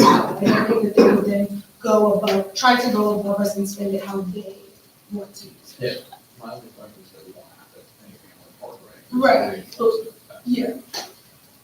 Okay, Molly? I motion to call Margareta. Second. I want to be safe. Should we have the absolute questions? Do we have any objections? Can do you want to form the question now? Is the question? Well, motion to enter formal discussion, so we can just discuss this without calling up. Any objections? Oh. Seeing none, thank you. We're not calling on people, just talk. So do we want to ask, like, what amount of funding for Safe Ride would allow you to have a good number of vehicles in operation on weeknights on the Lawrence campus? No, that's good. Can we also ask about their intention with Safeguard? Like, do they, because I understand it was started as a pick up people from studying, but Yeah, it has evolved into something, so do they see it more as a way to protect students against deviating, or? I think we should ask that first and then the one about funding. Just figure out the intention. And then, like, would she agree with using Safe Ride more for like weeknight service? From what I recall about like the presentation and her talking is that the numbers are on the weekends and based off of the amount of money that they're gonna get allocated, they're going to be pushing Safe Ride to be on those more busier nights. Thus, when we cut the funding, it cuts during the weekdays. So yes, we can go call her and talk to her and try to like, see what they might hypothetically do. But at the end of the day, the safety is like the number one priority, and the amount of students being like, asking for Safe Ride is on those weeknights. But to go off of the point said previously about like a student doing over 400, 200 rides, that's one student out of however many. So yes, there should be something done about that with that student. You don't have to raise your hand, you can just talk. Yeah, it's pretty. It's for you more? Yeah. Let's not interrupt. Yeah. Well, yeah. Well, can I quickly add just, in terms of like the specific days, I have it right now. She said Monday and Tuesday have the least riders, and actually Thursday is a pretty like top-in day, surprisingly. Like she said, 226, which is also a Saturday that has the same amount. So it seems like Thursday nights really gets it done. So like maybe Monday, Tuesday isn't the most efficient day, but I definitely think we can go later on. But I think a lot of that is people going out, like Yeah. people typically go out like Thursday through Saturday. But how do you make the delineation for that? Like, oh, by the way, I'm drunk right now. People may just Like, have let's just classes. avoid the triangle, but then somebody's getting drunk at like, I don't know, an apartment complex or something, you can't. Yeah. you're not gonna see that. Okay, but those are outliers, like you can't Yeah. factor for every outlier, but those are the few But how are outliers. they? I they- Okay, we're just gonna go into Colin on it, because it's working. What? You can finish what you're saying today, we're just gonna go back Like, and if Colin if on they it. happen to pick up a drunk person, like, they're not gonna be punished for that, like, that's fine. But what I'm saying is that shouldn't be, that was never the main intent or purpose, so we need to go back to the original intent and go back to focusing on the safety of students who are trying to study and don't feel safe going back, walking around the campus or whatever it is, not transporting students to or from bars. Because if you, as was mentioned before, for Brendan, for the beautiful quote, if you have money to drink, you have money to Uber. If you don't have money to Uber, then guess what? You just don't get to drink. Alright, Ethan, then Chris. Just sort of, I forgot to say that initially, but she did say that they would try and they have her cut down the days, but for service, they would try and run it half the week.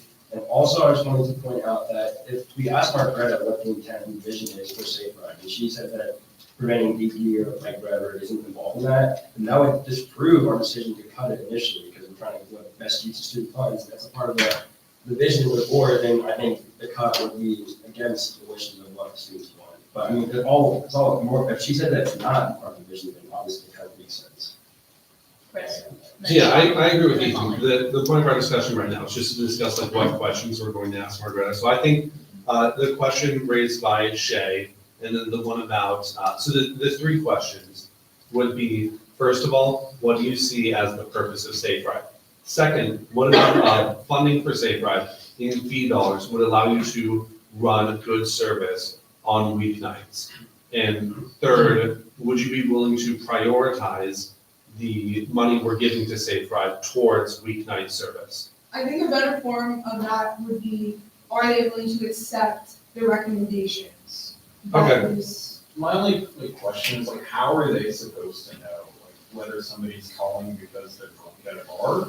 And then We can only prioritize weeknights. That's why they're only running on like, I'm gonna actually, can I, like Sunday. Oh wait, hold on, we had a speaking order that we just Oh, left again. Sorry. Sean, Molly, then Shay. Yeah, so with this discussion of how, like, having them avoid picking up drunk people and going back to their, like, original, purpose, I don't know how that could be done. Like, for example, the parking lot of my building is the Wheels parking lot. Like, literally, I am so close and many students live right next to the triangle. How are you supposed to delineate between that? I don't even know what kind of a system can be made for that. I think that there's just a lot of flaws with the system as it is right now. And there needs to be some sort of solution that we find, but I don't think it's possible for them to just stop picking up drunk people entirely. Molly? I made a motion to call Margreta. I think I can suspend that motion if we want to continue discussing. No, we entered discussion to figure out what those questions But would be. I think we haven't been talking enough about what specific questions to fulfill that motion. So I think we should be on point here and coming up with those questions and making the call and moving forward with the decisions that we need to be making, or I'll suspend the motion and we can just keep talking about. Does everyone agree with Thursday?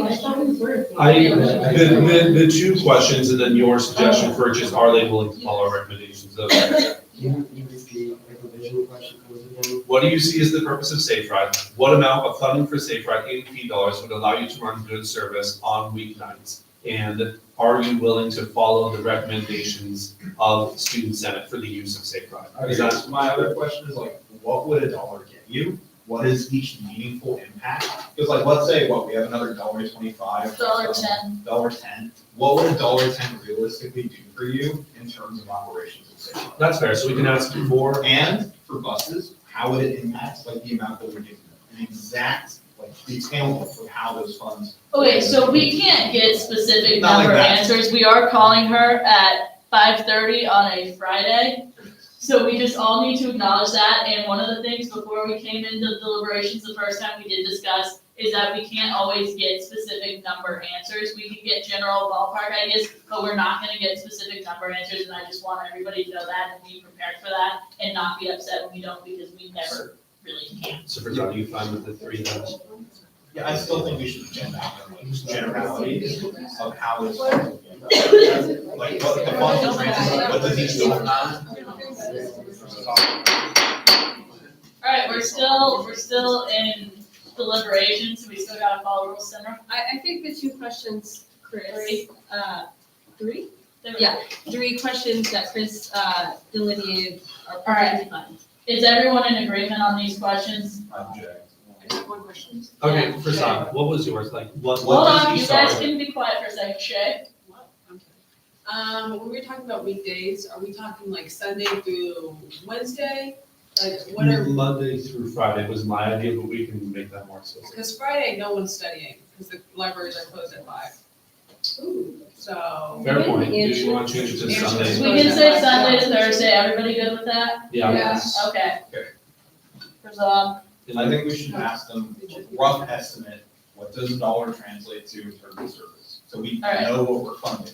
Okay, Is everyone okay with that question being added to the list? what do you see as the purpose of Safe Ride? What is a good amount of funding that would allow you to run Sunday, good service on Sunday through Thursday evenings? What roughly would a dollar extra fee funding for Safe Ride allow you to do? And are you willing to follow like Student Sense recommendations for the use of Safe Ride?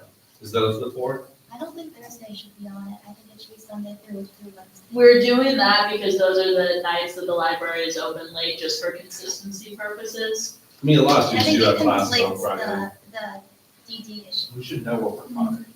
We should- Yes, but there's not a good way to delineate which kids are at the library and which are going to the bars. So I would just say it is good to keep that consistent of those are the nights that the library is open late, so those should be what we asked. And then, Just super quick thing, obviously, like, some drunk kids are gonna be picked up, I think we can all recognize that, like, that's okay, and, like, that is fine. Also, again, they did this before, so there was a standard operation way in which they were just picking up kids from the library or whatever, so all they would need to do is go back to that system. Of course, some drunk kids are gonna get, like, picked up, but it's not, like, they've done it before, they can do it again. Margreta has been here since she was a student here in, like, the 80s, so she's been here for a long time, they know how to do it, they can do it. I ask unanimous consent for those four we have questions. unanimous consent on the questions? All right. I have a quick question for today. Like, do you think in part There's a lot of of the things reason parts of the why game. they not Deliberations. this I just put one person on the Yes. spot. People knowing about Safe Pride and seeing it as, like, do you get what I mean? Like, maybe back then Safe Pride didn't have a PR, so people didn't know that they could try going to XYZ. So that's why it was really like for the academic folk. The way they operate Answer is and they can hear. like they didn't operate on weekends like this. There were certain areas where they don't go, like, it functions even differently now than it did my freshman year. So like, they have changed a lot consistently over the things just like the past 4 years. To be more targeted towards like the bars. You seen that? What? You said they. Yeah, so like my freshman year, they could not go in like the Tennessee Street area, they could not go down the Mass Street area, like there were They certain would just areas- drop you off at the nearest place. Yes. Mattea is calling her now, we could just, you can continue Oh, I'm talking, sorry. just so it won't follow you. And then the corner right of this is the government called quiz. Oh, you're calling my bed is commerce.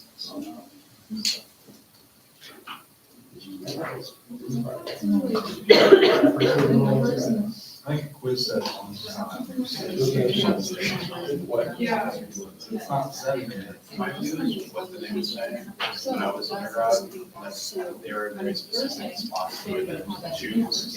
I tried, they tried to block, I walked with you. At that point, I was so Okay, so very. that Yeah. But. She's also I kind mean, of. you should be like driving to the water. I think just. How are you supposed to know? Visibly. They radicalized me for second. Yeah, totally customizing. No, because here's the thing is, I have been on Safe Pride with people who are literally throwing up in the car, and that's also unsanitary, It can and that's become a just not. liability issue. It can become a liability issue. There should be like a something that. Yeah, there's a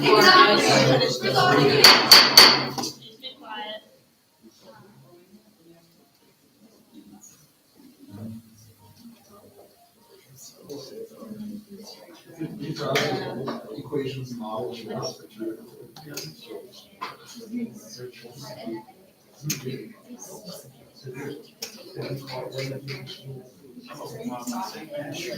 Megan, if you ever work with obvious. If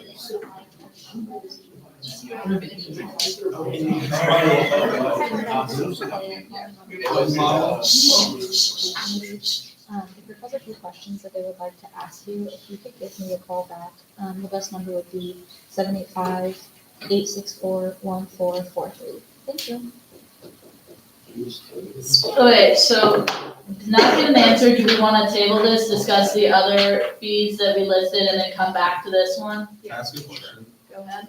So, like, from what I remember, Quiz said don't call him after 7 last time. Like, are we not supposed to call Quiz?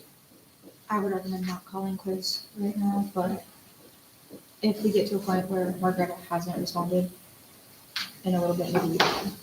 Maybe you wanna make that point 6? Because Quiz is cut off from 7, what I remember last. I got a text. Awesome. Quiz is not Awesome. available, so Okay, sweet. we'll just wait for Margaret. Alright, so we have LSS, caps, recycling, and rec, what do we wanna move on to, Ethan? I motion table discussion, talk about caps. Alright, Anyone? do we have a second? We have a second from Ian, do we have any objections? Chris, are you back? Oh, sorry. Okay. No objections. We are going to move into discussion on counseling and psychological services. Let me pull that up. In fiscal year 25, CAPS received $33.23. Their request was an increase of $6 to $39.23.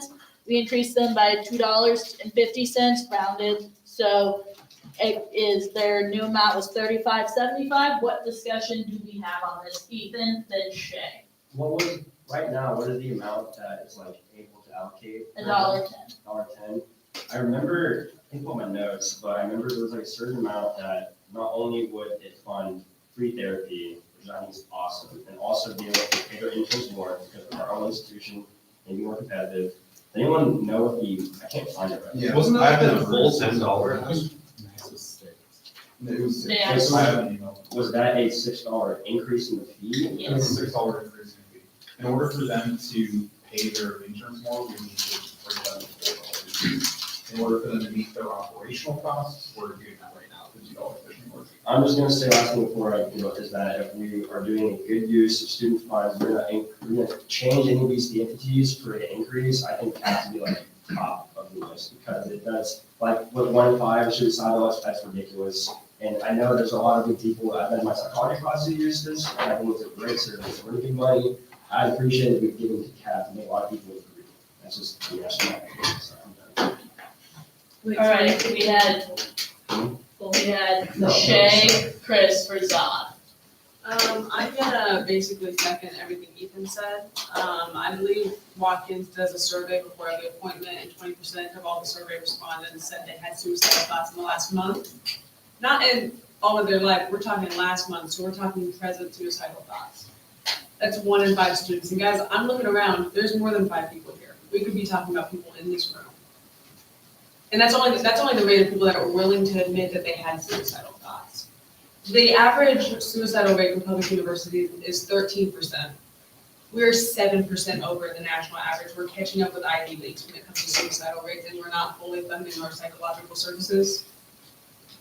That in my head doesn't make sense. If we have such a suicidal epidemic is what I would be willing to call it, we should be treating that to the best of our abilities. And I understand we want to fully fund transit and fully fund all of this stuff, but this has an effect on actual people's lives and whether those lives continue or not. That should be our utmost priority, the actual stabilization of students' lives. Efficiencies can come after the fact. Chris, for Zod, and Molly. I don't disagree with any of the points that Farzad or Shay had made on the value caps. My one concern is that, like, KU admin continuing to contribute funds to bus operations, as far as I understand it, is contingent on us making progress towards, like, being able to cover them fully through the student fees, so that they don't have to take on that burden anymore. So I know that we won't get a straight answer from administration, because they're probably gonna wait until we get done with it. So I'm concerned that, like, if we don't increase bus operations enough, then they could go back to, like, the old level of service that prevented people from getting to class, prevented people from getting to work, which also does have, like, a huge impact on mental health when you miss classes and you aren't able to, like, hold your employment. For Zod. Okay, so once again, kind of shifting all types of vibes. Okay, I think if we fund caps to $6, we would need to take funds from other places, obviously. We should be, in the way I'm evaluating it, in terms of, like, the density of need, Caps and Watkins are at the top, but in terms of usage, transport's at the top. Like, you come here to study. We are here representing students writ large. That means the average student is using the bus, or using Safe Ride on a daily basis, not Safe Ride. They're using buses on a daily basis, so in terms of usage, then buses are at the top of our priority. You can't care about going to KU if you don't even go to KU. Like, your professor's like, why have you missed, like, 2 weeks of classes, now you want an extension, get out. We should be in the middle ground. We have another $1.10 to work with. We're at $2.50 right now. That would bring them up to $3.60 if we, let's say, hypothetically, give them the full rest of the budget that we have. The thing is, every institution, like, if you're at KU, you're making well below market value. So I work with Watkins, our doctors make a lot less than people in private practice or at a hospital, Kaiser, whatever you want to work with, right? Same with LSS, they're making much, much less than your average lawyer, and the same goes for CAPS. They're never going to be able to meet market value. What we can do is work with what we have. So giving them the full $6 increase, as much as it would be nice for every therapy appointment to be free, we have made a lot of progress from where we were at 3 years ago. We have an app with a dedicated suicide hotline where you can get in touch with people. Our first appointment is free and it's dropping, and we're having a lot more people utilize that. I think this is a long-term project, and if we go up to $6 today, it would mean, like, a massive amount of decrease of services for, like, transport, most likely transport. Molly? I agree with everything that's been stated previously. It sounds to me like the consensus of the room is transportation caps are kind of where we want to see a little bit more money put. So I need a motion to allocate 50 cents more to caps and the remaining to transportation. We have a second on that motion. Do we have any objections? I just, Would you like to explain the grounds for your objection briefly? I wanna talk about recycling. Okay. I thought we paid recycling their full ask. We did. What? We granted them their full 40-cent increase. Yeah, we're giving. Would you be okay with another dime to recycling, so we do 50/50? 10 to, okay, so I'm gonna, can I re-motion? We're gonna have another objection to that, correct? I'm gonna object. Yeah. Okay, so we have the first motion of 50 cents to CAPS, 60 cents to transit. Was that what you said? That's what I said. Okay. I asked to sever the motion, just 50 cents to caps, and then we can vote on 50 cents to trade. Okay, do we want to just, are you okay with just doing them one at a time, or do you want? No, that's something I'm asking under Robert's rules. Oh, okay, we have to do that? All right, Are you sure we have to do that? according to Robert's rules, yes. Wait, Are so you is that just bringing it up saying to $3 increase? Can we check that in? Yeah, Robert's will you rules, check that? Are we still on open vote? No, we're not. That should be ordered. We're gonna hold the motion and just sit here for a second, but It's 50 cents to CAPS, 60 cents to transit. But was it 50? was it to transit as a, like, whole safe ride, like? I think transit It'd is be a great. whole. I don't know. Okay. People accomplish, $4,300, right? $4,300 giving between food trucks. How much does that cost? No. That's how much, that's how we're saving last year that they were able to get the new truck. And it wasn't even like a brand new truck. You can use it as long as it's clear. A new truck is like $20,000. Yeah. They can finance. Or you can- they So finance we a keep truck. our motion. Or you can use something else to do it. Okay. So we're gonna pay on. So Molly, your motion was 50 cents to CAPS, 60 cents to transit. Yes. Okay. And we had a second. Do we have an objection? Yeah. Okay, so we're gonna move into vote on whether or not we're going to vote on that.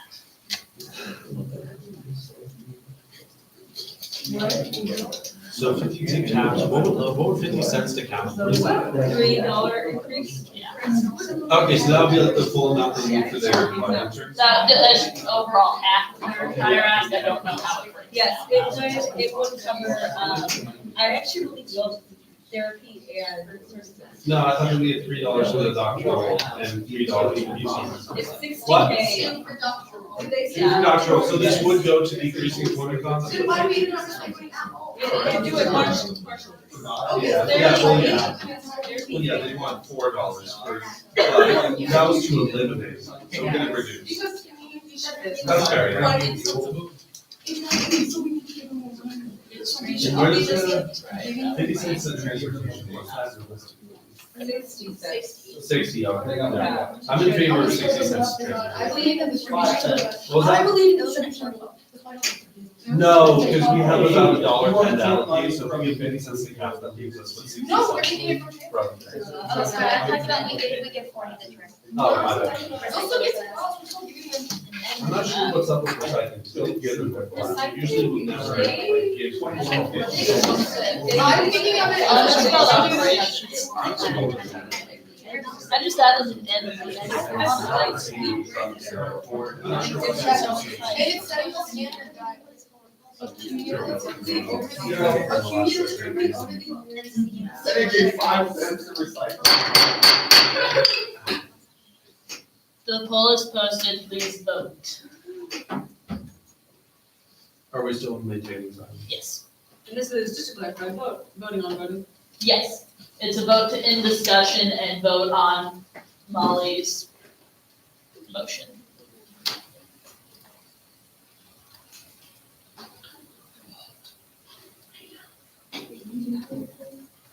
Hey, Renee. Please be quiet. I'm not be silent. Oh my God, you guys voted so fast. Thank you. Good work. Uh-huh. With 10 in favor, 2 opposed, this motion passes. We will move into a vote on Molly's proposal of 50 cents to CAPS, 60 cents to transit operations. You guys can talk while I make. And then we still want to about the safeguard issue.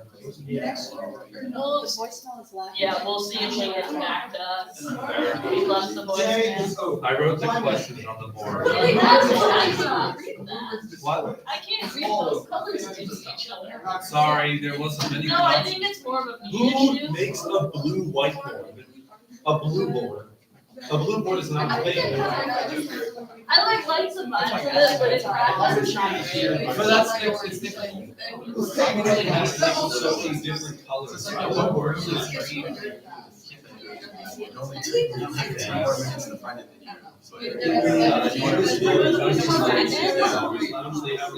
not several, addition of questions.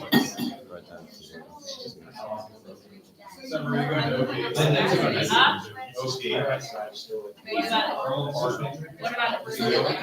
Going where? That's right, correct? I live there. No, that's a different law thing. But I might not know. I feel like.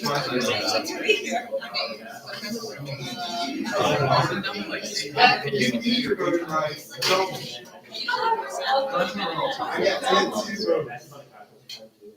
What do we think is a better color for Senate? It'll be 302 just because of the rounding. We have to, historically, it's always been nickels, but with the restructuring last year. What do you think is a better color for Senate? Yeah, so it'll just be 302 there so that the actual rate is. Because we use blue on all of the meeting documents, except we use red on the budget, for the budget. How is that? That poll is posted, please vote quick.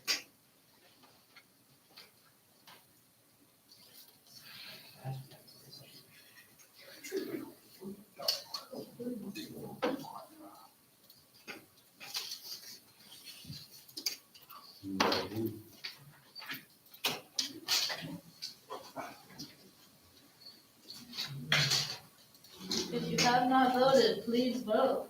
Question for Megan. Yeah. So once if this is approved, then we are no more total increase left, Correct, and we'll move on to discuss the remaining things on our list. right? What are they? Well, so that this takes care of transit and capital and LSS recycling and the rec to discuss. But there will be the understanding that if this passes, we have reached the 2%, so if we make any changes, we will have to go back and look at. Can I do one? Yeah. Point of information, the 50 cents will not go to reducing costs for caps. It will go towards, bringing up the salaries of the students up to par. Point of information, we have no way to know. We how they're don't- going to use their money. I have an email. Okay, but just because they've said that when we allocate them the money, they spend the money the way they see fit. What they've given us is a guideline of how they think their budget's gonna work out, but it is not set in stone. With 10 in favor, 2 opposed, no abstentions, this passes. 50 cents has been allocated to caps and 60 cents has been allocated to transit operations. All right, we have 3 more things that we have put on our list to discuss. Is there any preference on LSS, recycling, and the rec, or are there any we want to remove? I just have questions for the. Go ahead. So was it, what were the three again? What did you say, recycling and? Recycling, rec, and LSS. We can remove recycling. All right. Well, never mind. Do we still want to discuss LSS? I think LSS is perfect. Wait, Yeah. I do have a question, sorry. Yep. Was it, the people were, a discussion for LSS, is it to reduce it, something, like, does someone have like an idea of why we want? Simra, you were the one who proposed that. You can. Well, Simra was the one who put this on our list. Why did you want to discuss it? I just think that in the grand scheme of things, maybe a little bit too hasty and granting them in full. I'd be open to a moderate decrease, but I still do think, I'm in favor of like a $2 to $3 increase, I don't think. Okay, do we want to do a hand vote to see if this is something we want to discuss? Well, I have a question, real quick, on like, where would then you want the remaining to go? If you wanted to go anywhere. It doesn't have to go anywhere. I don't think it should go anywhere. What? Like just Yeah. leave it, so not a full 2% increase. I have a question about the increase too. Yes. The 2%, it's 2% over 5 years, so. No, I'm not- it's 2% for this year. It's a 5-year plan. But it- wait, okay, it is 2% each year, so we're not like blowing on. Correct. I don't know. Oh God, 2% over. For Zod, Ethan, Molly. For questions or speech? Point of information, Quiz is going to try and call me in a minute. Okay. Yeah, so I chair the LSS advisory board. From what Oh, I we had an understand- interdiscussion I on moved into one. discussion on LSS. Is this? Do you have any objections? Molly, did you have a question? Yes, I had a question specifically for Samara. Okay, Can we enter? is it about LSS? Yes. Okay, so can we enter discussion? We'll go for Zod and then you. That's great. All right, motion to enter from who? Is he gonna call in a minute though? We don't know. Whenever he calls, we will take a break and handle that because we're not gonna leave him waiting. Do we have a motion to enter discussion on LSS? Motion from Mia, second from Simra. Okay, for Zod, we'll talk. You said I wasn't second, well, I mean, Were you raising your hand? I was. What do you have a question about? What do you want to talk about? He wants to do services. Okay, great, so we'll go. Or just go for Zod, Molly. I don't. Okay, Ethan, you can be second. Second. No, you're second now. Alright, I could not see him. let me know whenever I'm good. Go ahead. Alright, so I've been chairing LSS for the last 3 years now. We have been consistently cutting their budget, so I ran the numbers for the UDK thing that Vinny was talking about. I think we've had, according to some website, for a converter for inflation, 32% inflation since 2017. And they were originally at $15, I believe, no, $16 during COVID. And we've had substantive inflation since then, and we cut them down to $14.55. So they've seen cuts over the last 5 years, repeatedly in a time of high inflation. And now one of their main attorneys, again, everybody at LSS is paid well below market value. One of their retiree, lawyers that was working, not pro bono, but essentially it's like a nice thing for him to do while he's retired, is now officially going into retirement and leaving LSS altogether. So this $5 is literally going into finding a replacement for him to find, one, to readjust the budget for them. We asked them for the last 5 years to unsustainably go through their budget. So they had $500,000 in savings. We told them, we want you to spend every last dollar of that because, inflation's going to get up. So they've been doing that. Now they have no savings whatsoever. So in order for them to function at the level they're at right now, we would need to give them the $5. If we don't give them the $5, they do not function as they are currently, which means they would be down an entire lawyer, and they would, right now, their average wait time is 2 weeks. So let's say you're, a visa problem person, international student, especially with the way things are going in the current political environment, 2 weeks, turning into maybe 2 months is not exactly time that you have in today's day and age to deal with those types of things. So this is an institution that punches well above its weight. $3 million of value on a $500,000 investment on behalf of us as students is by far our best performing institution in terms of value add to students, raw value add. $5 all or nothing is the way it works for LSS because we've been continually funding them and asking them to spend all of their savings since COVID. So this would just keep them at current level hopefully. To be honest, everything I was going to say was just said by Razan, and I agree with you said. The one thing I will add is that you mentioned before is that this would bring it to a neutral budget and working in a deficit most of the time, and the ROI for students is insane for the other entities. Not saying the other ones are bad, they're not as good, but it's really good. They've done a lot, and they probably, after being in deficit for a substantially time, they should probably give them neutral. I think it's all or nothing with them. We should either give it to them or not, and I think we should. Molly? I'm concerned that, I just was gonna say that my understanding from the presentation that it was, we give them the money that they need, or they cannot operate the way they need to. All right, there seems to be a consensus, is it 1/2 Motion from Brendan. I'm gonna motion to vote to keep this the same. All right. Second, do we have any objections? Do we need to re-vote on that? We don't need to vote since it's not changing. Can we just leave discussion? Yeah, okay, I'm motion to leave discussion on this. all right. Perfect, any objections? Have we heard any proposals? I was gonna make. Was there, okay. I was raising my hand to get on the speaking list. I'll second. Or Megan, I can motion. Margaret is calling me. All right. Let's still go back to this other tables. Hi, Margarita, can you hear me? Yes, I'm so sorry I missed your call. I had it on silent for some reason. I have no idea why. Hey, no worries. I've got you on speakerphone here with the fee committee, and I'm gonna pass it over to Megan so that she can ask you some questions. Great, can you all hear me okay? Yes, thank you so much. Okay, I'm gonna have Chris read the questions because I cannot read the board he wrote them on, but thank you so much. So the No first problem. question we have for you is, what do you see as the purpose of Safe Ride? Well, historically, it was created by Student Senate under the name Tipsy Taxi, which I think tells you the main purpose of it. They changed the name of it immediately, like within a few months, but that was the name of it, and it is the oldest program like it at any college or university in the country. Okay, the second question we have for you is, what amount of funding for Safe Ride in fee dollars would allow you to run good service from Sunday to Thursday evening? So And we know you don't have the numbers right in front of you, so. let me ask you, can I ask you a question to help clarify? Yes, go ahead.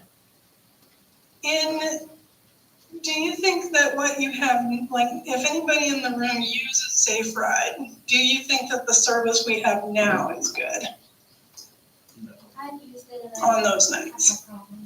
Oh, on weekends. So, On study nights, superb, great, love it. Great. sure. So the ridership ranges between 60 to 150 students per night on those nights. And the average wait time is lower than on Thursday, Friday, Saturday. Thursday is the threshold into weekend. So I actually think Sunday to Wednesday is more academic, and Thursday, Friday, Saturday are more going out. And the way that we offered you the fee review data in the fee simulation is to show you what it costs to offer you the service you have right now. That $5 increase that we showed in the scenario A is the actual cost of running the service as it exists right now. And so this is a little bit of a non-answer answer, and so I apologize for that. I think the service as we operate it right now is actually maybe not quite sufficient to the demand. We currently have a very high cancellation rate because people think the wait time is too long. And that's because of how many people are requesting rides. And so I think that having Safe Ride at the current level of service it's up to you guys to decide what's important, right? And we're gonna operate it within whatever parameters are left with what you do. But I think that if you want to keep Safe Ride intact as a 7-night-a-week service, it needs to be kept. I mean, we need a fee increase in the long run, but cutting the $7.30 is essentially the equivalent of a 70% cut in service. Do you want to move Am I on? answering your question? Yes, thank you. Do you want to move on to question 3? I'm not sure that's relevant Yeah. anymore under the decision we just made. No, it's okay. Ask me all the questions. I mean, that's just more information we can ask. Okay. These are the questions we agreed on. Our third question was, what would $1 in fee funding roughly allow you to do for Safe Ride and then for bus operations? You mean like a dollar different than what you Yes. proposed in the first proposal? Well, in Safe Ride, it's still going to be a significant cut in service because even at $12.30 where we are right now, that isn't enough money to cover the full cost of your Margaret, current I think service. we were asking this in more of a theoretical sense of like, and we did not clarify that, that is Sorry. on us. No, this was on us and our wording of it, but just like, I'm very factual. no, yeah, I get it. No, so like just on any amount, like what is $1 change, I think is more what we were going for, not specifically any like certain allocated amount, but like $1 more allows this much more service is kind of what we were looking for. I have not done the math for that. Completely fair. But if you give me a moment, I can do a rough calculation of what that 70% cut changes to if you add $1. It'll just take me a second. I'm my computer, I just have to get it to wake up. No worries. Thank you so much. No problem. I'm sorry I didn't answer the phone the first time. Not a problem at all.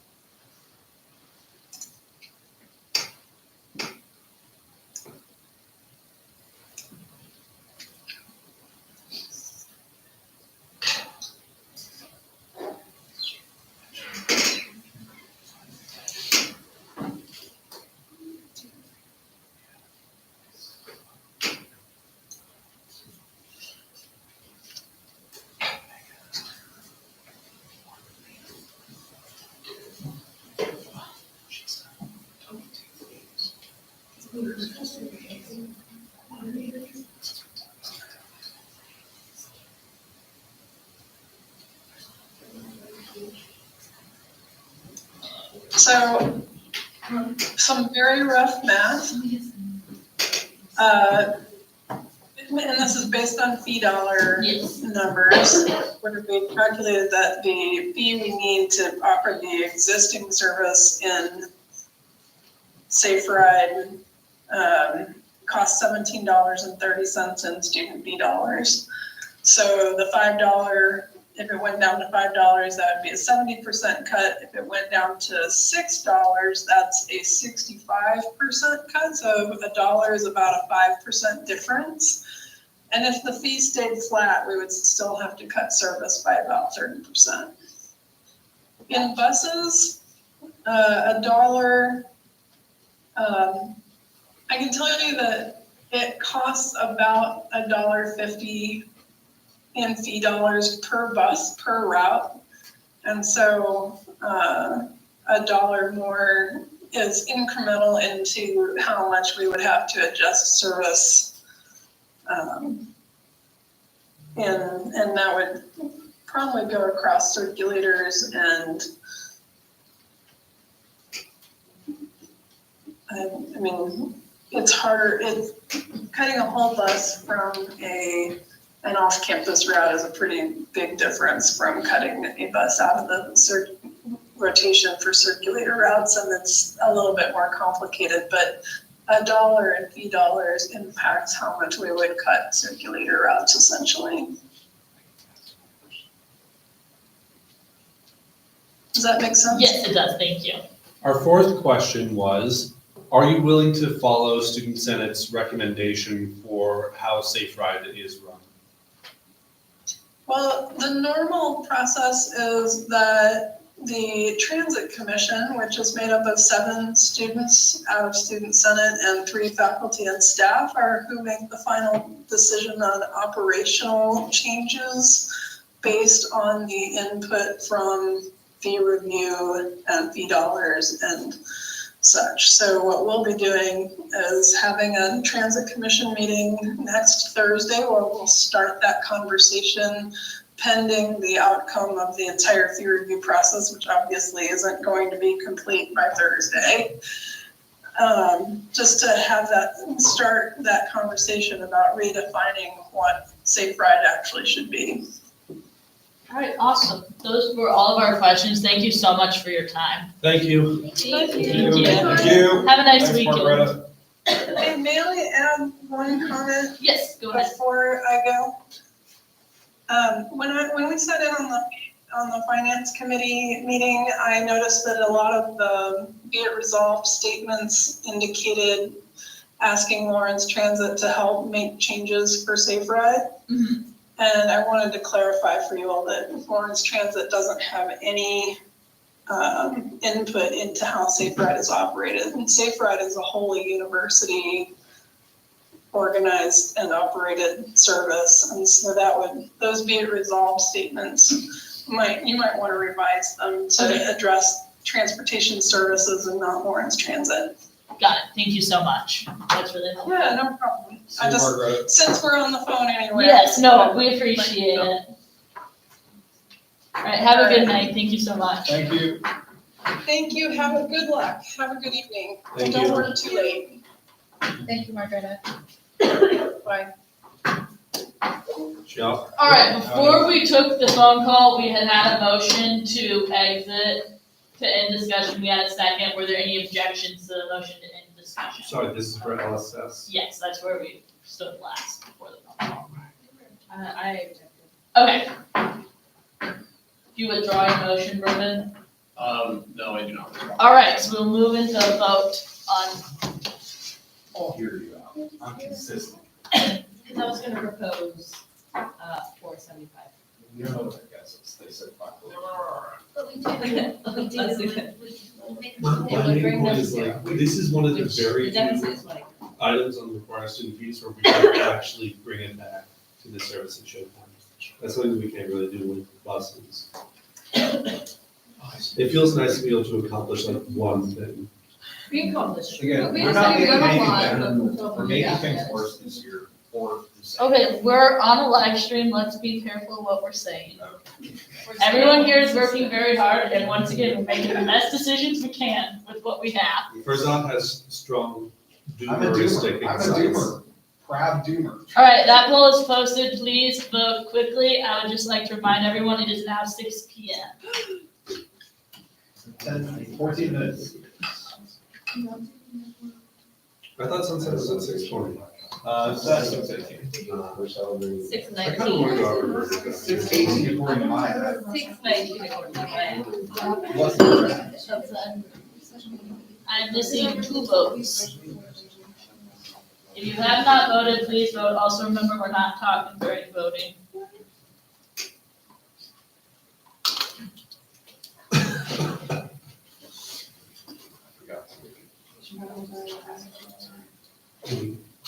We're missing 1 vote. If you have not voted, please vote.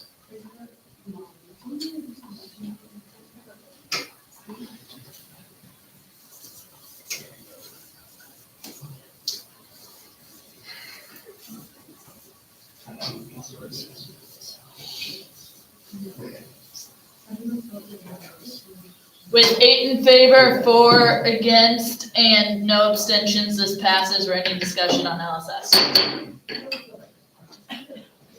All right. Do we want to, is there any more discussion after that phone call that we want to have on transit, or do we want to move on to the rec? Okay. So we kept saying it was started as a study thing, seems like it wasn't. Yeah. Tipsy taxi. That was the bottom original. So does that change? So I guess maybe, can we discuss transit now, please? Yeah, motion from Yes, Sandra, we have second from Farzad. Any objections to moving in to discuss transit safe ride as a whole? Okay. Oh wait, can we just raise our hands now and who wants to talk so I can get down the list? Shay, Farzad, Danae, Chris.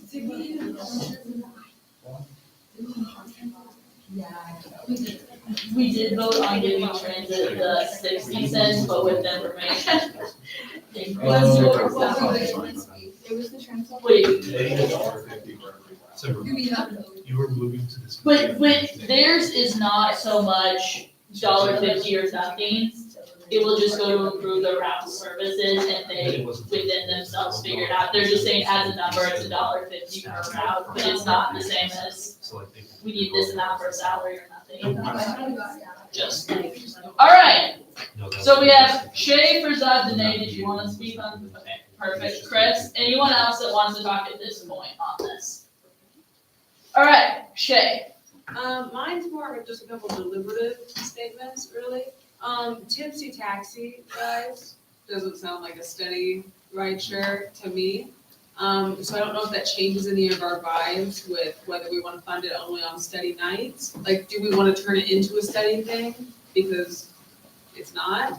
Or do we want to return it back, just keep it on weekends to, because it seems like it was made to dial down the drug drivers' rates, is what I'm getting from this now.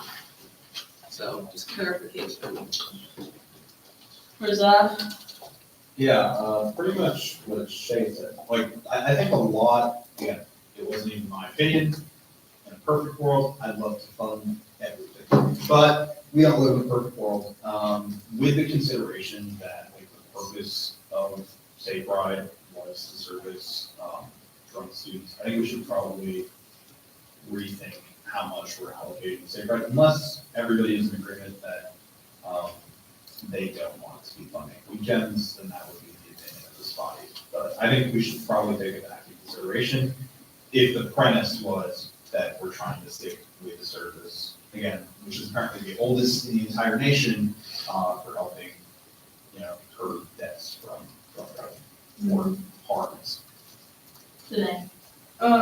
So from the info that I was received from my previous students and stuff, which clearly they were not from the beginning of time, but at some point in time, the motive did change to the steady habit. And so I think right now we're in a space where it's flip-flopped, like it started out being, you know, tipsy taxi, and then it went to being for steady habits or whatever, being for just for academic purposes, and now we're back where it's kind of like a mix, but mostly for like a free Uber basically. And so I think that we are a research institution, we're an academic institution, and those are the functions that we need to, those are the primary functions of how we operate. And so drinking and bars and et cetera, everything involved in that are extracurriculars beyond the university. And so we should not be funding that sort of behavior and that sort of activities. And so this should be for academic purposes.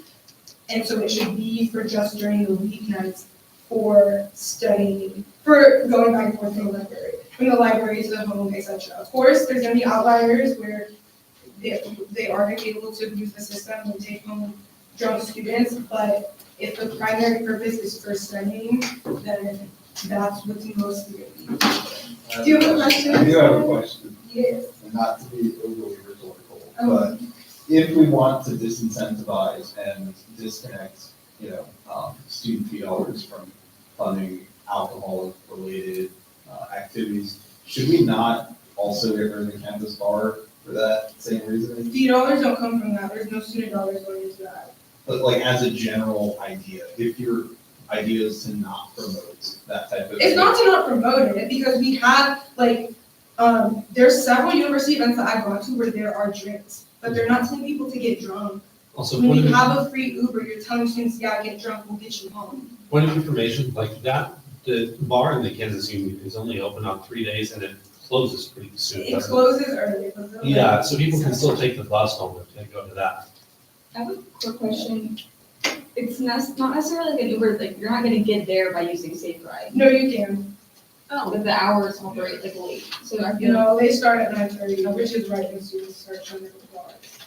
You're not allowed to actually take it to a bar. I mean, you can take it to Well, like Brendan and I were saying, like, when I was a freshman and when he was an undergrad, way back then, there were certain places that well, first we had a safe bus and we had safe rides. And there were certain areas that they did not go, so you could not get to the bars. But now that's changed, where you can basically end up like right outside the bowl, and then that's right a half a block from the Hawk. You can end up right a block from Logies. It was not like that, you know, a few years ago.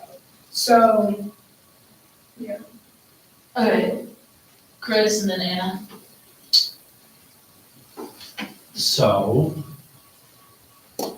I'm having a difficult time creating a solid position on this because we want to prevent students injuries and death due to drunk driving. But I think with the way our current budget is right now, the service is better used for getting people back from studying late at night. I agree largely with what was said about, we don't have data on which students are, the demographics of the students who are using Safe Ride. So we don't know, their income bracket, if they could afford an Uber or not. But it feels like if you're going out to drink, you should be able to save some money to get a ride home too. I don't want to blame the students who are getting injured because of drunk driving, but I think it is better use of student dollars to fund late night service for people who can't use the buses because they're on campus too late. So I'm largely in favor of the proposal to specifically focus on service from Sunday to Thursday. Just something to piggyback off of what Chris said, drinking is not a right. It is not your natural right. It's a privilege. So you don't have money to be able to do that and get home safely. So that's so sad. Maybe go to the library and study. And so then. All right, so there's another question. We're gonna move on to our next speaker. Thank you today. You go Anna and then Mia. I'm actually good. Okay, Mia, is there something you want to say? Yeah, I just want to say, I don't think we're touching back on our main point from last time, which is that the Safe Ride working as a DD service was not working. They had that 50% or so cancellation rate. And so that's why, I think in her slide, it was almost 50 average percent, which is crazy. Okay, so Yeah, sorry. But I think we need to talk about that because it's not working effectively. And also it's not just about students who aren't being considerate and are ordering an Uber and a Safe Ride and pulling whatever. It's also the system isn't great. I was looking at their webpage and how to, and you have to stay in one exact location. And there was a time last year, me and my friend out alone on Mass, 2 girls in the middle of the night. We didn't want to stay in one location. We wanted to be moving because we didn't feel safe. And so we ended up just passing our Safe Ride. Stuff like that's going to happen because they're not being efficient in terms of student safety. So I think we need to keep that in mind that even if we do want to fund it for drinking, it's just not very viable. Chris? There is also the cost effectiveness aspect that we covered earlier and I forgot to mention. Okay, so it seems like more of what we have to say would be more of a resolution added to our bill than talking about the money, which I would suggest we save writing that until we have approved everything, all of the lines on this. So are there any motions regarding this? Do we want to end discussion?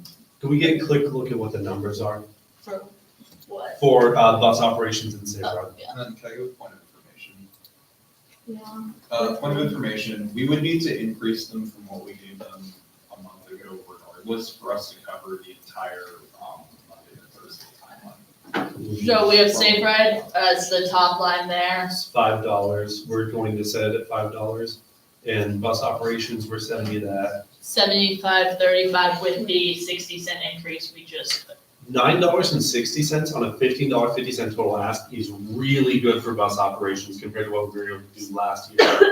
Okay, so are there any motions we want to end discussion on this? I moved to end discussion. Second, any objections? All right, seeing none, we've ended discussion. I moved to enter discussion. Oh, wait, did you still want to discuss operations? That's fine. We could take rec services also. Okay, Is that it? yes. Oh, okay, So do we have a motion to go into a vote on this line by line?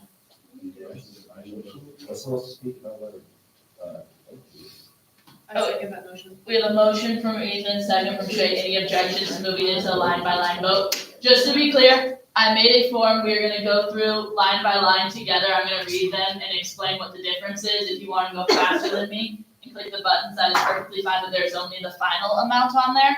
But I will be reading all of the differences. We'll be doing that vote. You will submit it. After we confirm that all of those have passed with 2/3, then we will do a vote on the package as a whole. That'll be a separate vote. It will just be one question of do you approve this package pending all of those individual lines passing?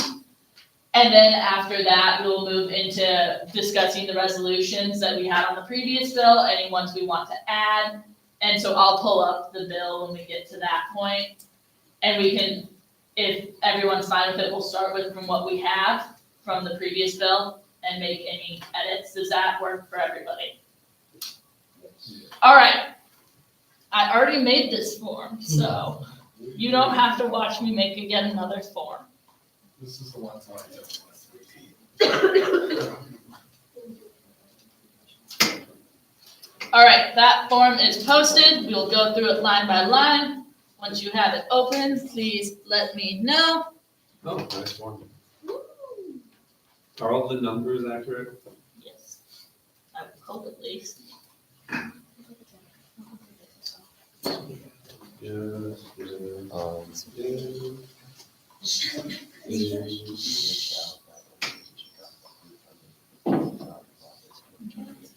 All right, is everybody ready? I'm still voting. Oh wait, no, so we're gonna go line by line. I'm going to read them as you vote. If you wanna go faster than me, that's fine.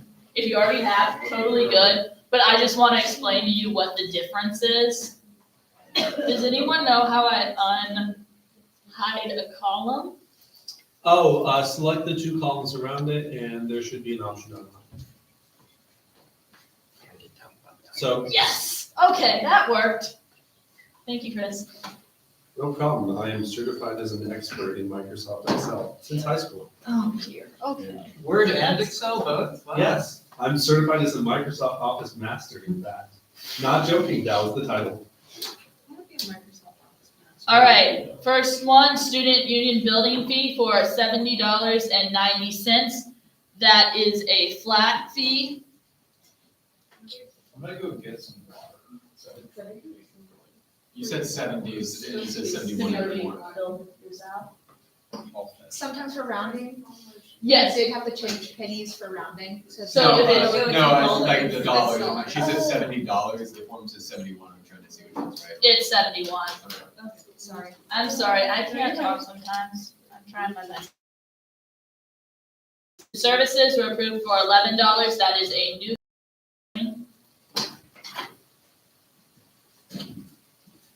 Sexual Assault Prevention and Education Center requested $3.05, which is a 10-cent increase, which was granted in full.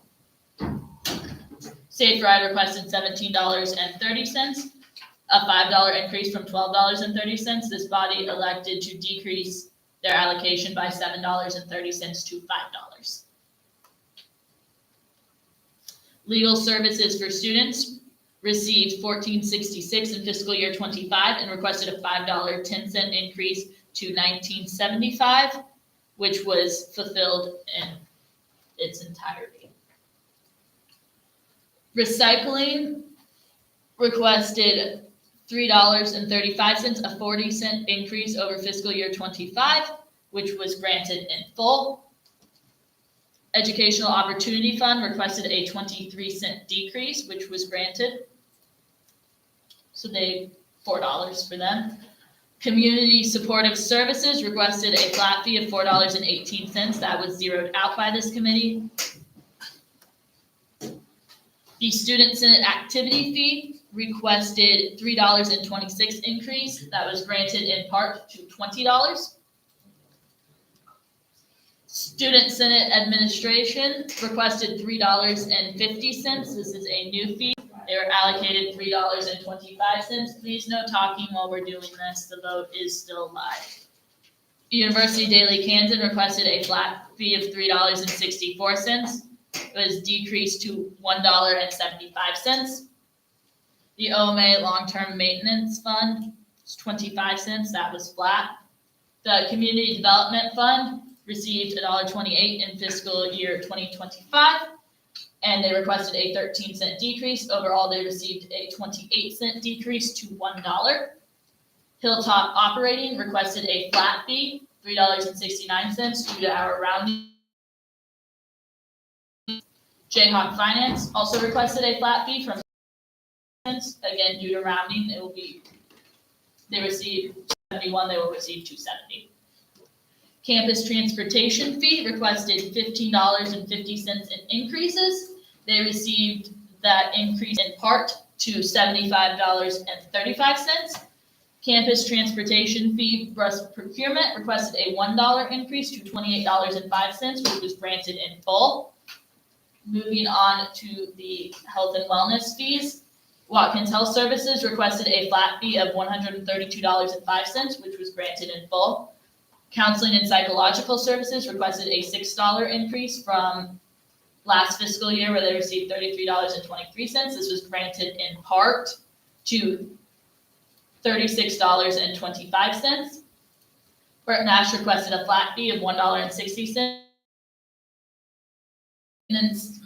Health facility maintenance and equipment requested a flat fee of $3.50. This was granted in full. The Recreation and Fitness Center operations requested a $7.30 increase over last year, which was granted in part to $58.65.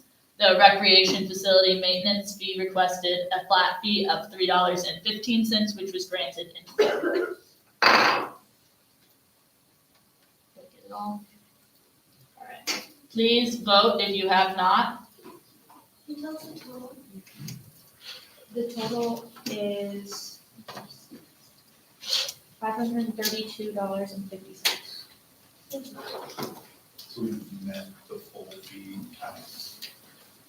I paid about $2 for this. Some sort of copy. You paid $2 for one piece of candy? Yeah. Are you rich or something? No, I had $2 on me, and there was no food in that, and there was something I would like a little copy of it. Guys, I'll give you $2. $2 for candy is not that bad. For one piece of candy. For one topping? Oh, for one top, never mind, that's insane. It's okay. I just needed something quick like that. Having breakfast? Yeah. I forgot to wake up this morning. Like the last time I went was 7 a.m. All we can say so far is hot dog. It's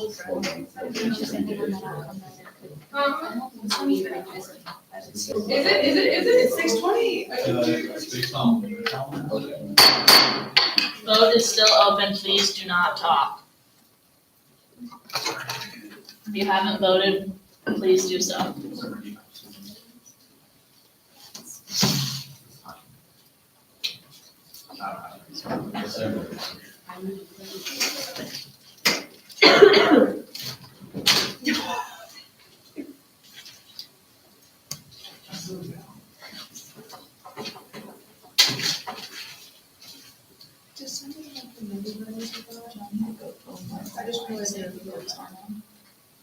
I'll take it.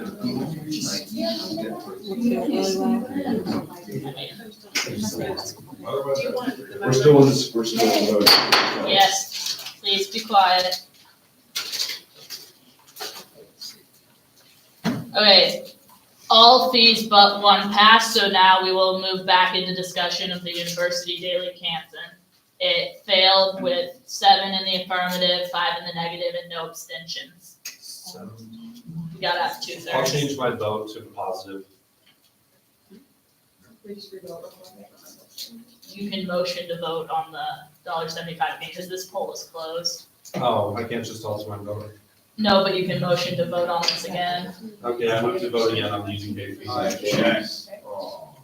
I want to hear people's opinion on why they're voting against. Okay, we have a motion. Was there a second on this motion to re-vote on the UDK? No, I'll withdraw to my discussion.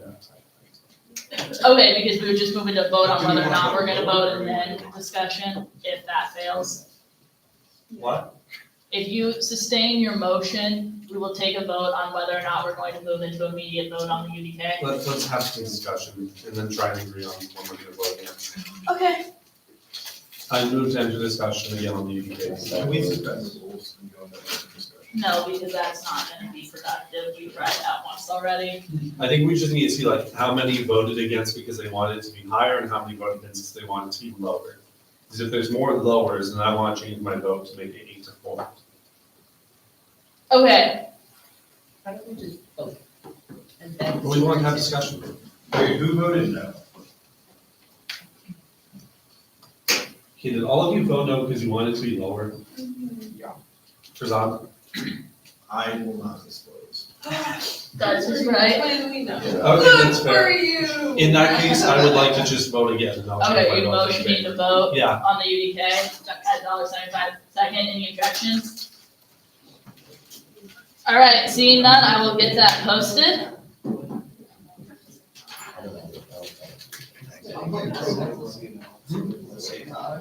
No, I did 4. We only have, I think 12 voting members. It was 7.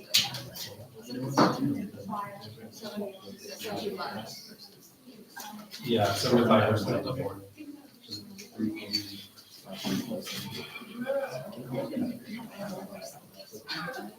That's always the trouble with these. That's what Ballard told us on Wednesday. You can vote the same way as someone, but you're gonna have to vote for different reasons. We're learning about what Ballard told us. Are you voting right now? No, it has not been posted. Okay, I think we need to work with the. I think we need to work with the admin on getting, one, a constitutional amendment made that we're gonna have an offboarding process for the UDK. Okay, so this will be a discussion when we're talking about resolutions, so we'll hold that, thank you, Farzad. The poll is posted, no talking whatsoever, please vote quickly.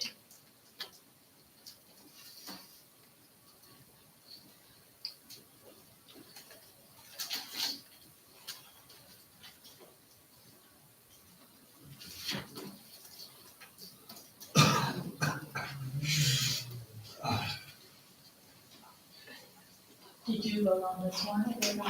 Okay, perfect. Yes, she's in the teams. Thank you so much. Have a good night. Megan, do you have the bill pulled up when you get into resolutions? I need to send it to this computer so they can have it. Okay, it should also just be. If you have not voted, please vote. You want me to send it to you over Teams? All right, closing that poll. With 7 again in favor, 5 in opposition, this fails. We are re-entering discussion on the University Daily Canton. Okay, who voted no this time?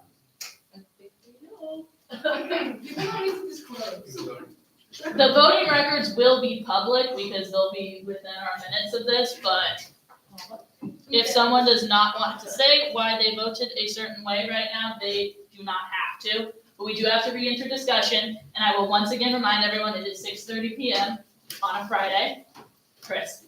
I thought we had already reached discussion that $1.75 for the UDK is already lower than they have been receiving. But this would allow us to do a gradual offboarding process instead of just ruining their service for next year. Semra? I was gonna motion that we do that sliding thing again with the hand raising instead of narrowing the scale. Okay. Is there anything anyone wants to say before we do that? Are we all good with that? So let's do 0 to 125. So that's not what we're gonna do because the amount that we had failed was 175. Oh, We're it's gonna do. 175? Okay. Yes. Okay. It was 175. Okay. I think we know though that the people that feel 0 also, I think it would be more productive to do from $1 to $2 and see where the committee stands on that. We can always expand it, but I think that might be a good starting point. Some people might drop to 0. Yes, and if no one is raising their hands at from $1 to $2, then we'll know that and then we will expand it. But we shouldn't limit their scope. They have the right to not raise their hand. We're just doing this for discussion. Yeah, this isn't binding. It makes sense. Fine, we'll start at $0. $0. 25 cents, 50 cents, 75 cents, $1, $1.25, $1.50, $1.75, $2. It seemed to be around 150 that there are the most hands raised. I'm gonna motion to vote on $1.50. Is there a second? Any objections? What was the previous one? $1.75. How did we lose the vote? I'm so confused. Doesn't matter, Chris. No. Come on, y'all, we can do this. Make it out before 7? Maybe. Wow. I don't like it. We appreciate Just get on the live I stream. appreciate you. All right, please be quiet. I'm about to put the poll out. Oh, that's true.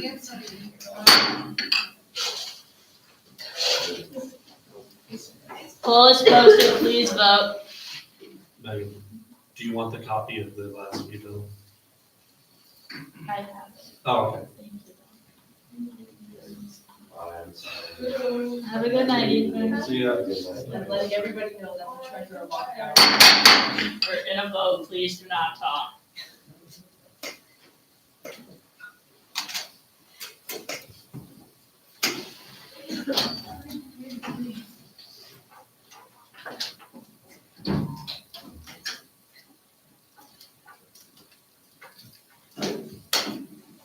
If you have not voted, please vote. We are missing one vote.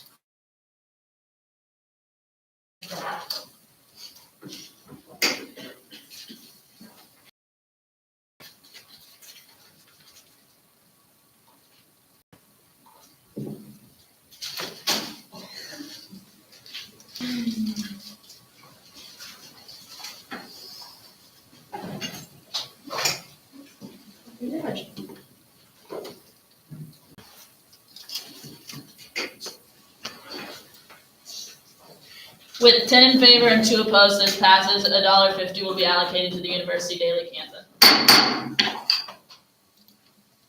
All right. Now, yes. So we have an extra 20%? How do we put that towards caps? So we've already approved everything. We can reopen discussion. Can I reopen discussion? I'm okay with anything. We have 20%. What do you mean you have 25 cents? Oh. Okay, there is now 25 cents under the maximum amount we are allowed to allocate. We can stop here, or we can choose to revisit discussion on something, Chris. What was the caps amount again? The increase that we approved?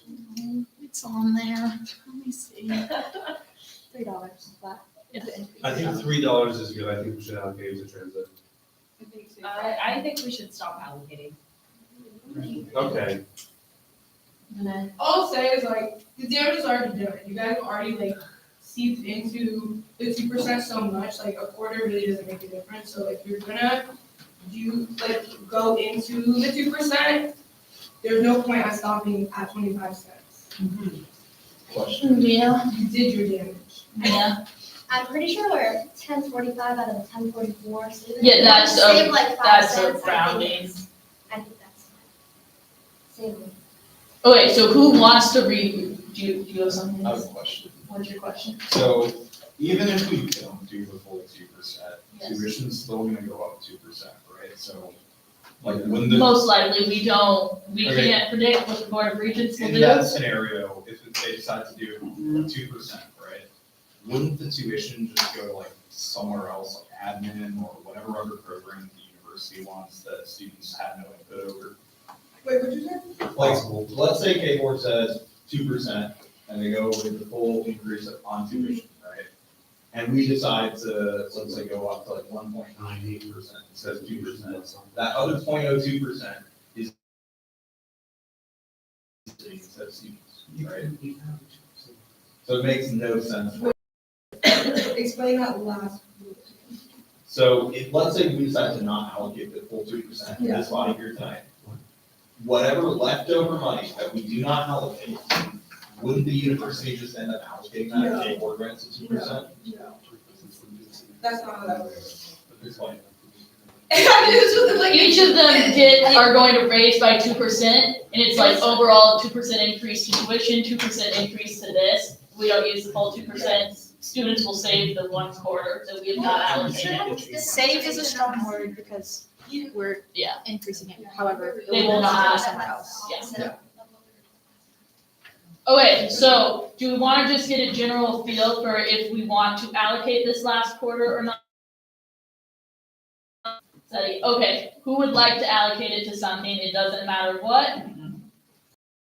Who would rather we did not allocate it? Okay, so it seems like there's a majority in not allocating it. Are there any motions on the floor? I move to allocate it to caps. All right, we have a motion to allocate it to caps. Do we have a second? Brief reasoning, I think it's more marginal utility in caps than it does in bus operations. Do we have any objections to moving to a vote? Did it have a second? Yes, Angel seconded it. Objection. Okay. Do you withdraw your motion, Chris? Briefly, yes. I think that if we were to allocate the 25 cents, it would be better to use in transit because she said there's like $1.50 per bus per route, and we gave transit an extra $1.20 if I'm doing the 60 correct. So it would be good to put that 25 to cap out that full 150. Just feeling the room.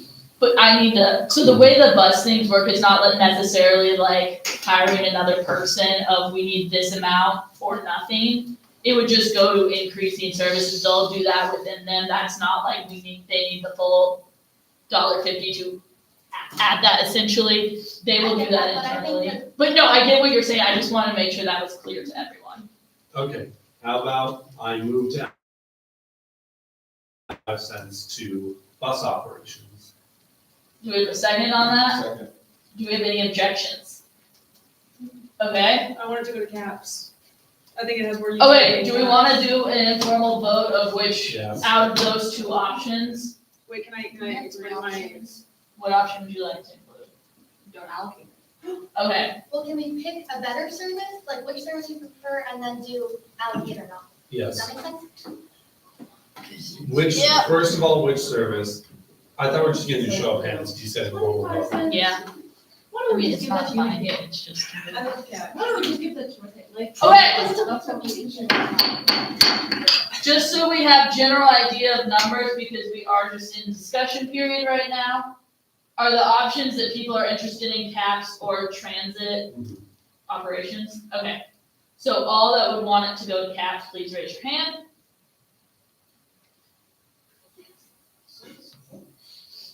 Okay, all that would want it to go to transit, raise your hands.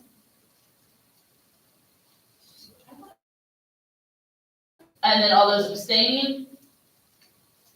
Okay, okay. So now we've got that number. So then who would want to allocate that last 25 cents allowed within our 2%, please raise your hand.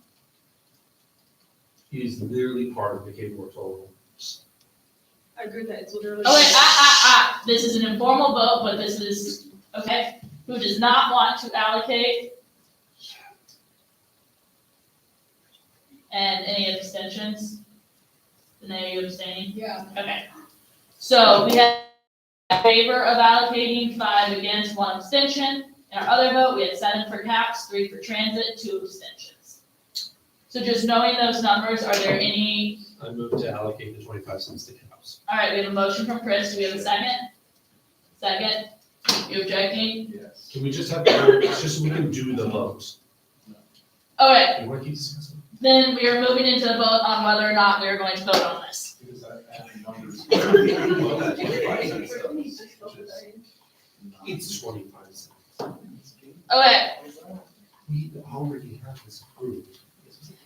Like, we were already going to allocate this, we just took it away from UDK, we should use it if we're not using it for UDK. It's actually, Yeah, but I don't agree. This is a great point. all right. I think you're talking to caps. Okay, okay, we're posting the poll. Let's.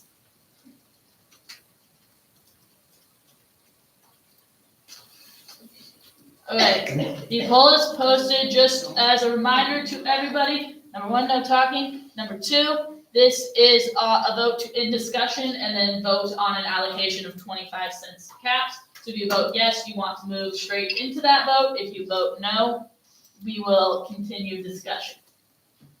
Please vote quickly. Oh, everyone's already voted. Look at you guys go. All right, with 9 in favor, 2 against, and 1 abstention, this passes. We'll move into a vote on allocating the remaining 25 cents allowed in the 2% to counseling and psychological services. If we vote no, we're gonna keep discussing this, it's pretty flat. Okay, so then this would put them at 36.50. Okay. So this would move them up to 25. Well, I would have liked to be in the back of UDK, but apparently we have the two facts. What? I'm trying to be present. Well, Yeah, not this time, you already voted.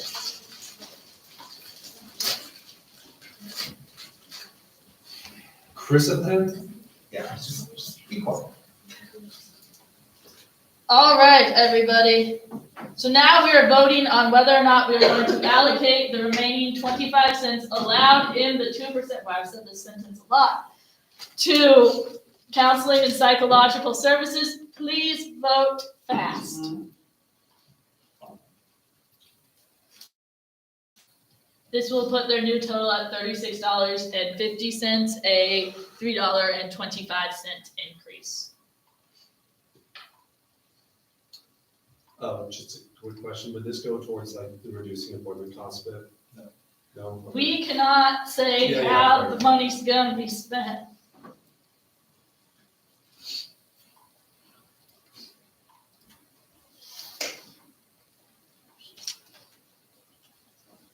I am deleting that poll, but I think everyone voted. With 8 in favor, 3 against, and 1 abstention, this passes. Yes. The 25 cents will be allocated to counseling and psychological services for a total of $36.50. Is that all of them? Yes, so now we have reached the end. We have voted on every single one of these. Are we ready to vote on the package as a whole? Yes. Is there a motion? Motion. Motion from Chris, do we have a second? Second from Anna, do we have any objections to moving into a vote on the package as a whole? Seeing none.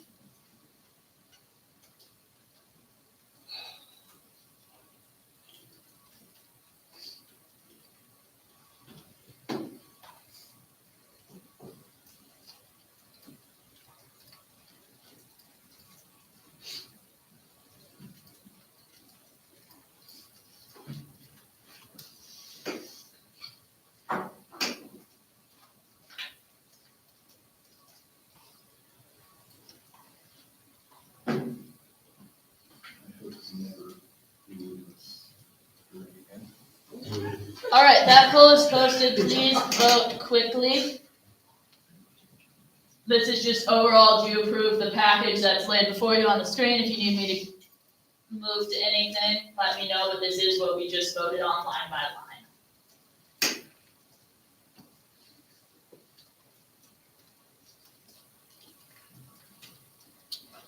And then we discussed the resolutions. Yes, we'll discuss the resolutions after that. We are missing one vote. If you have not voted, please vote.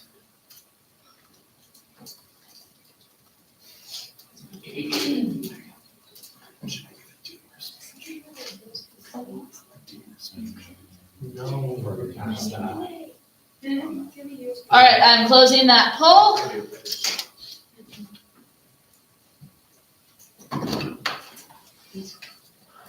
With 11 in favor, 1 against, and no abstentions, this clearly passes. Good work. We move on to the question now. Good job. Ready, guys? Don't cheer yet. Oh, I did it.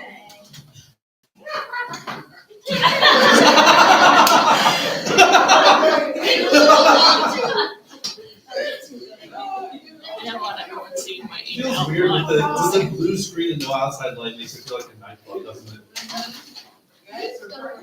Yeah. I need to go to a nightclub so I can stand around doing. I have an idea. After this, buddies. I have an idea.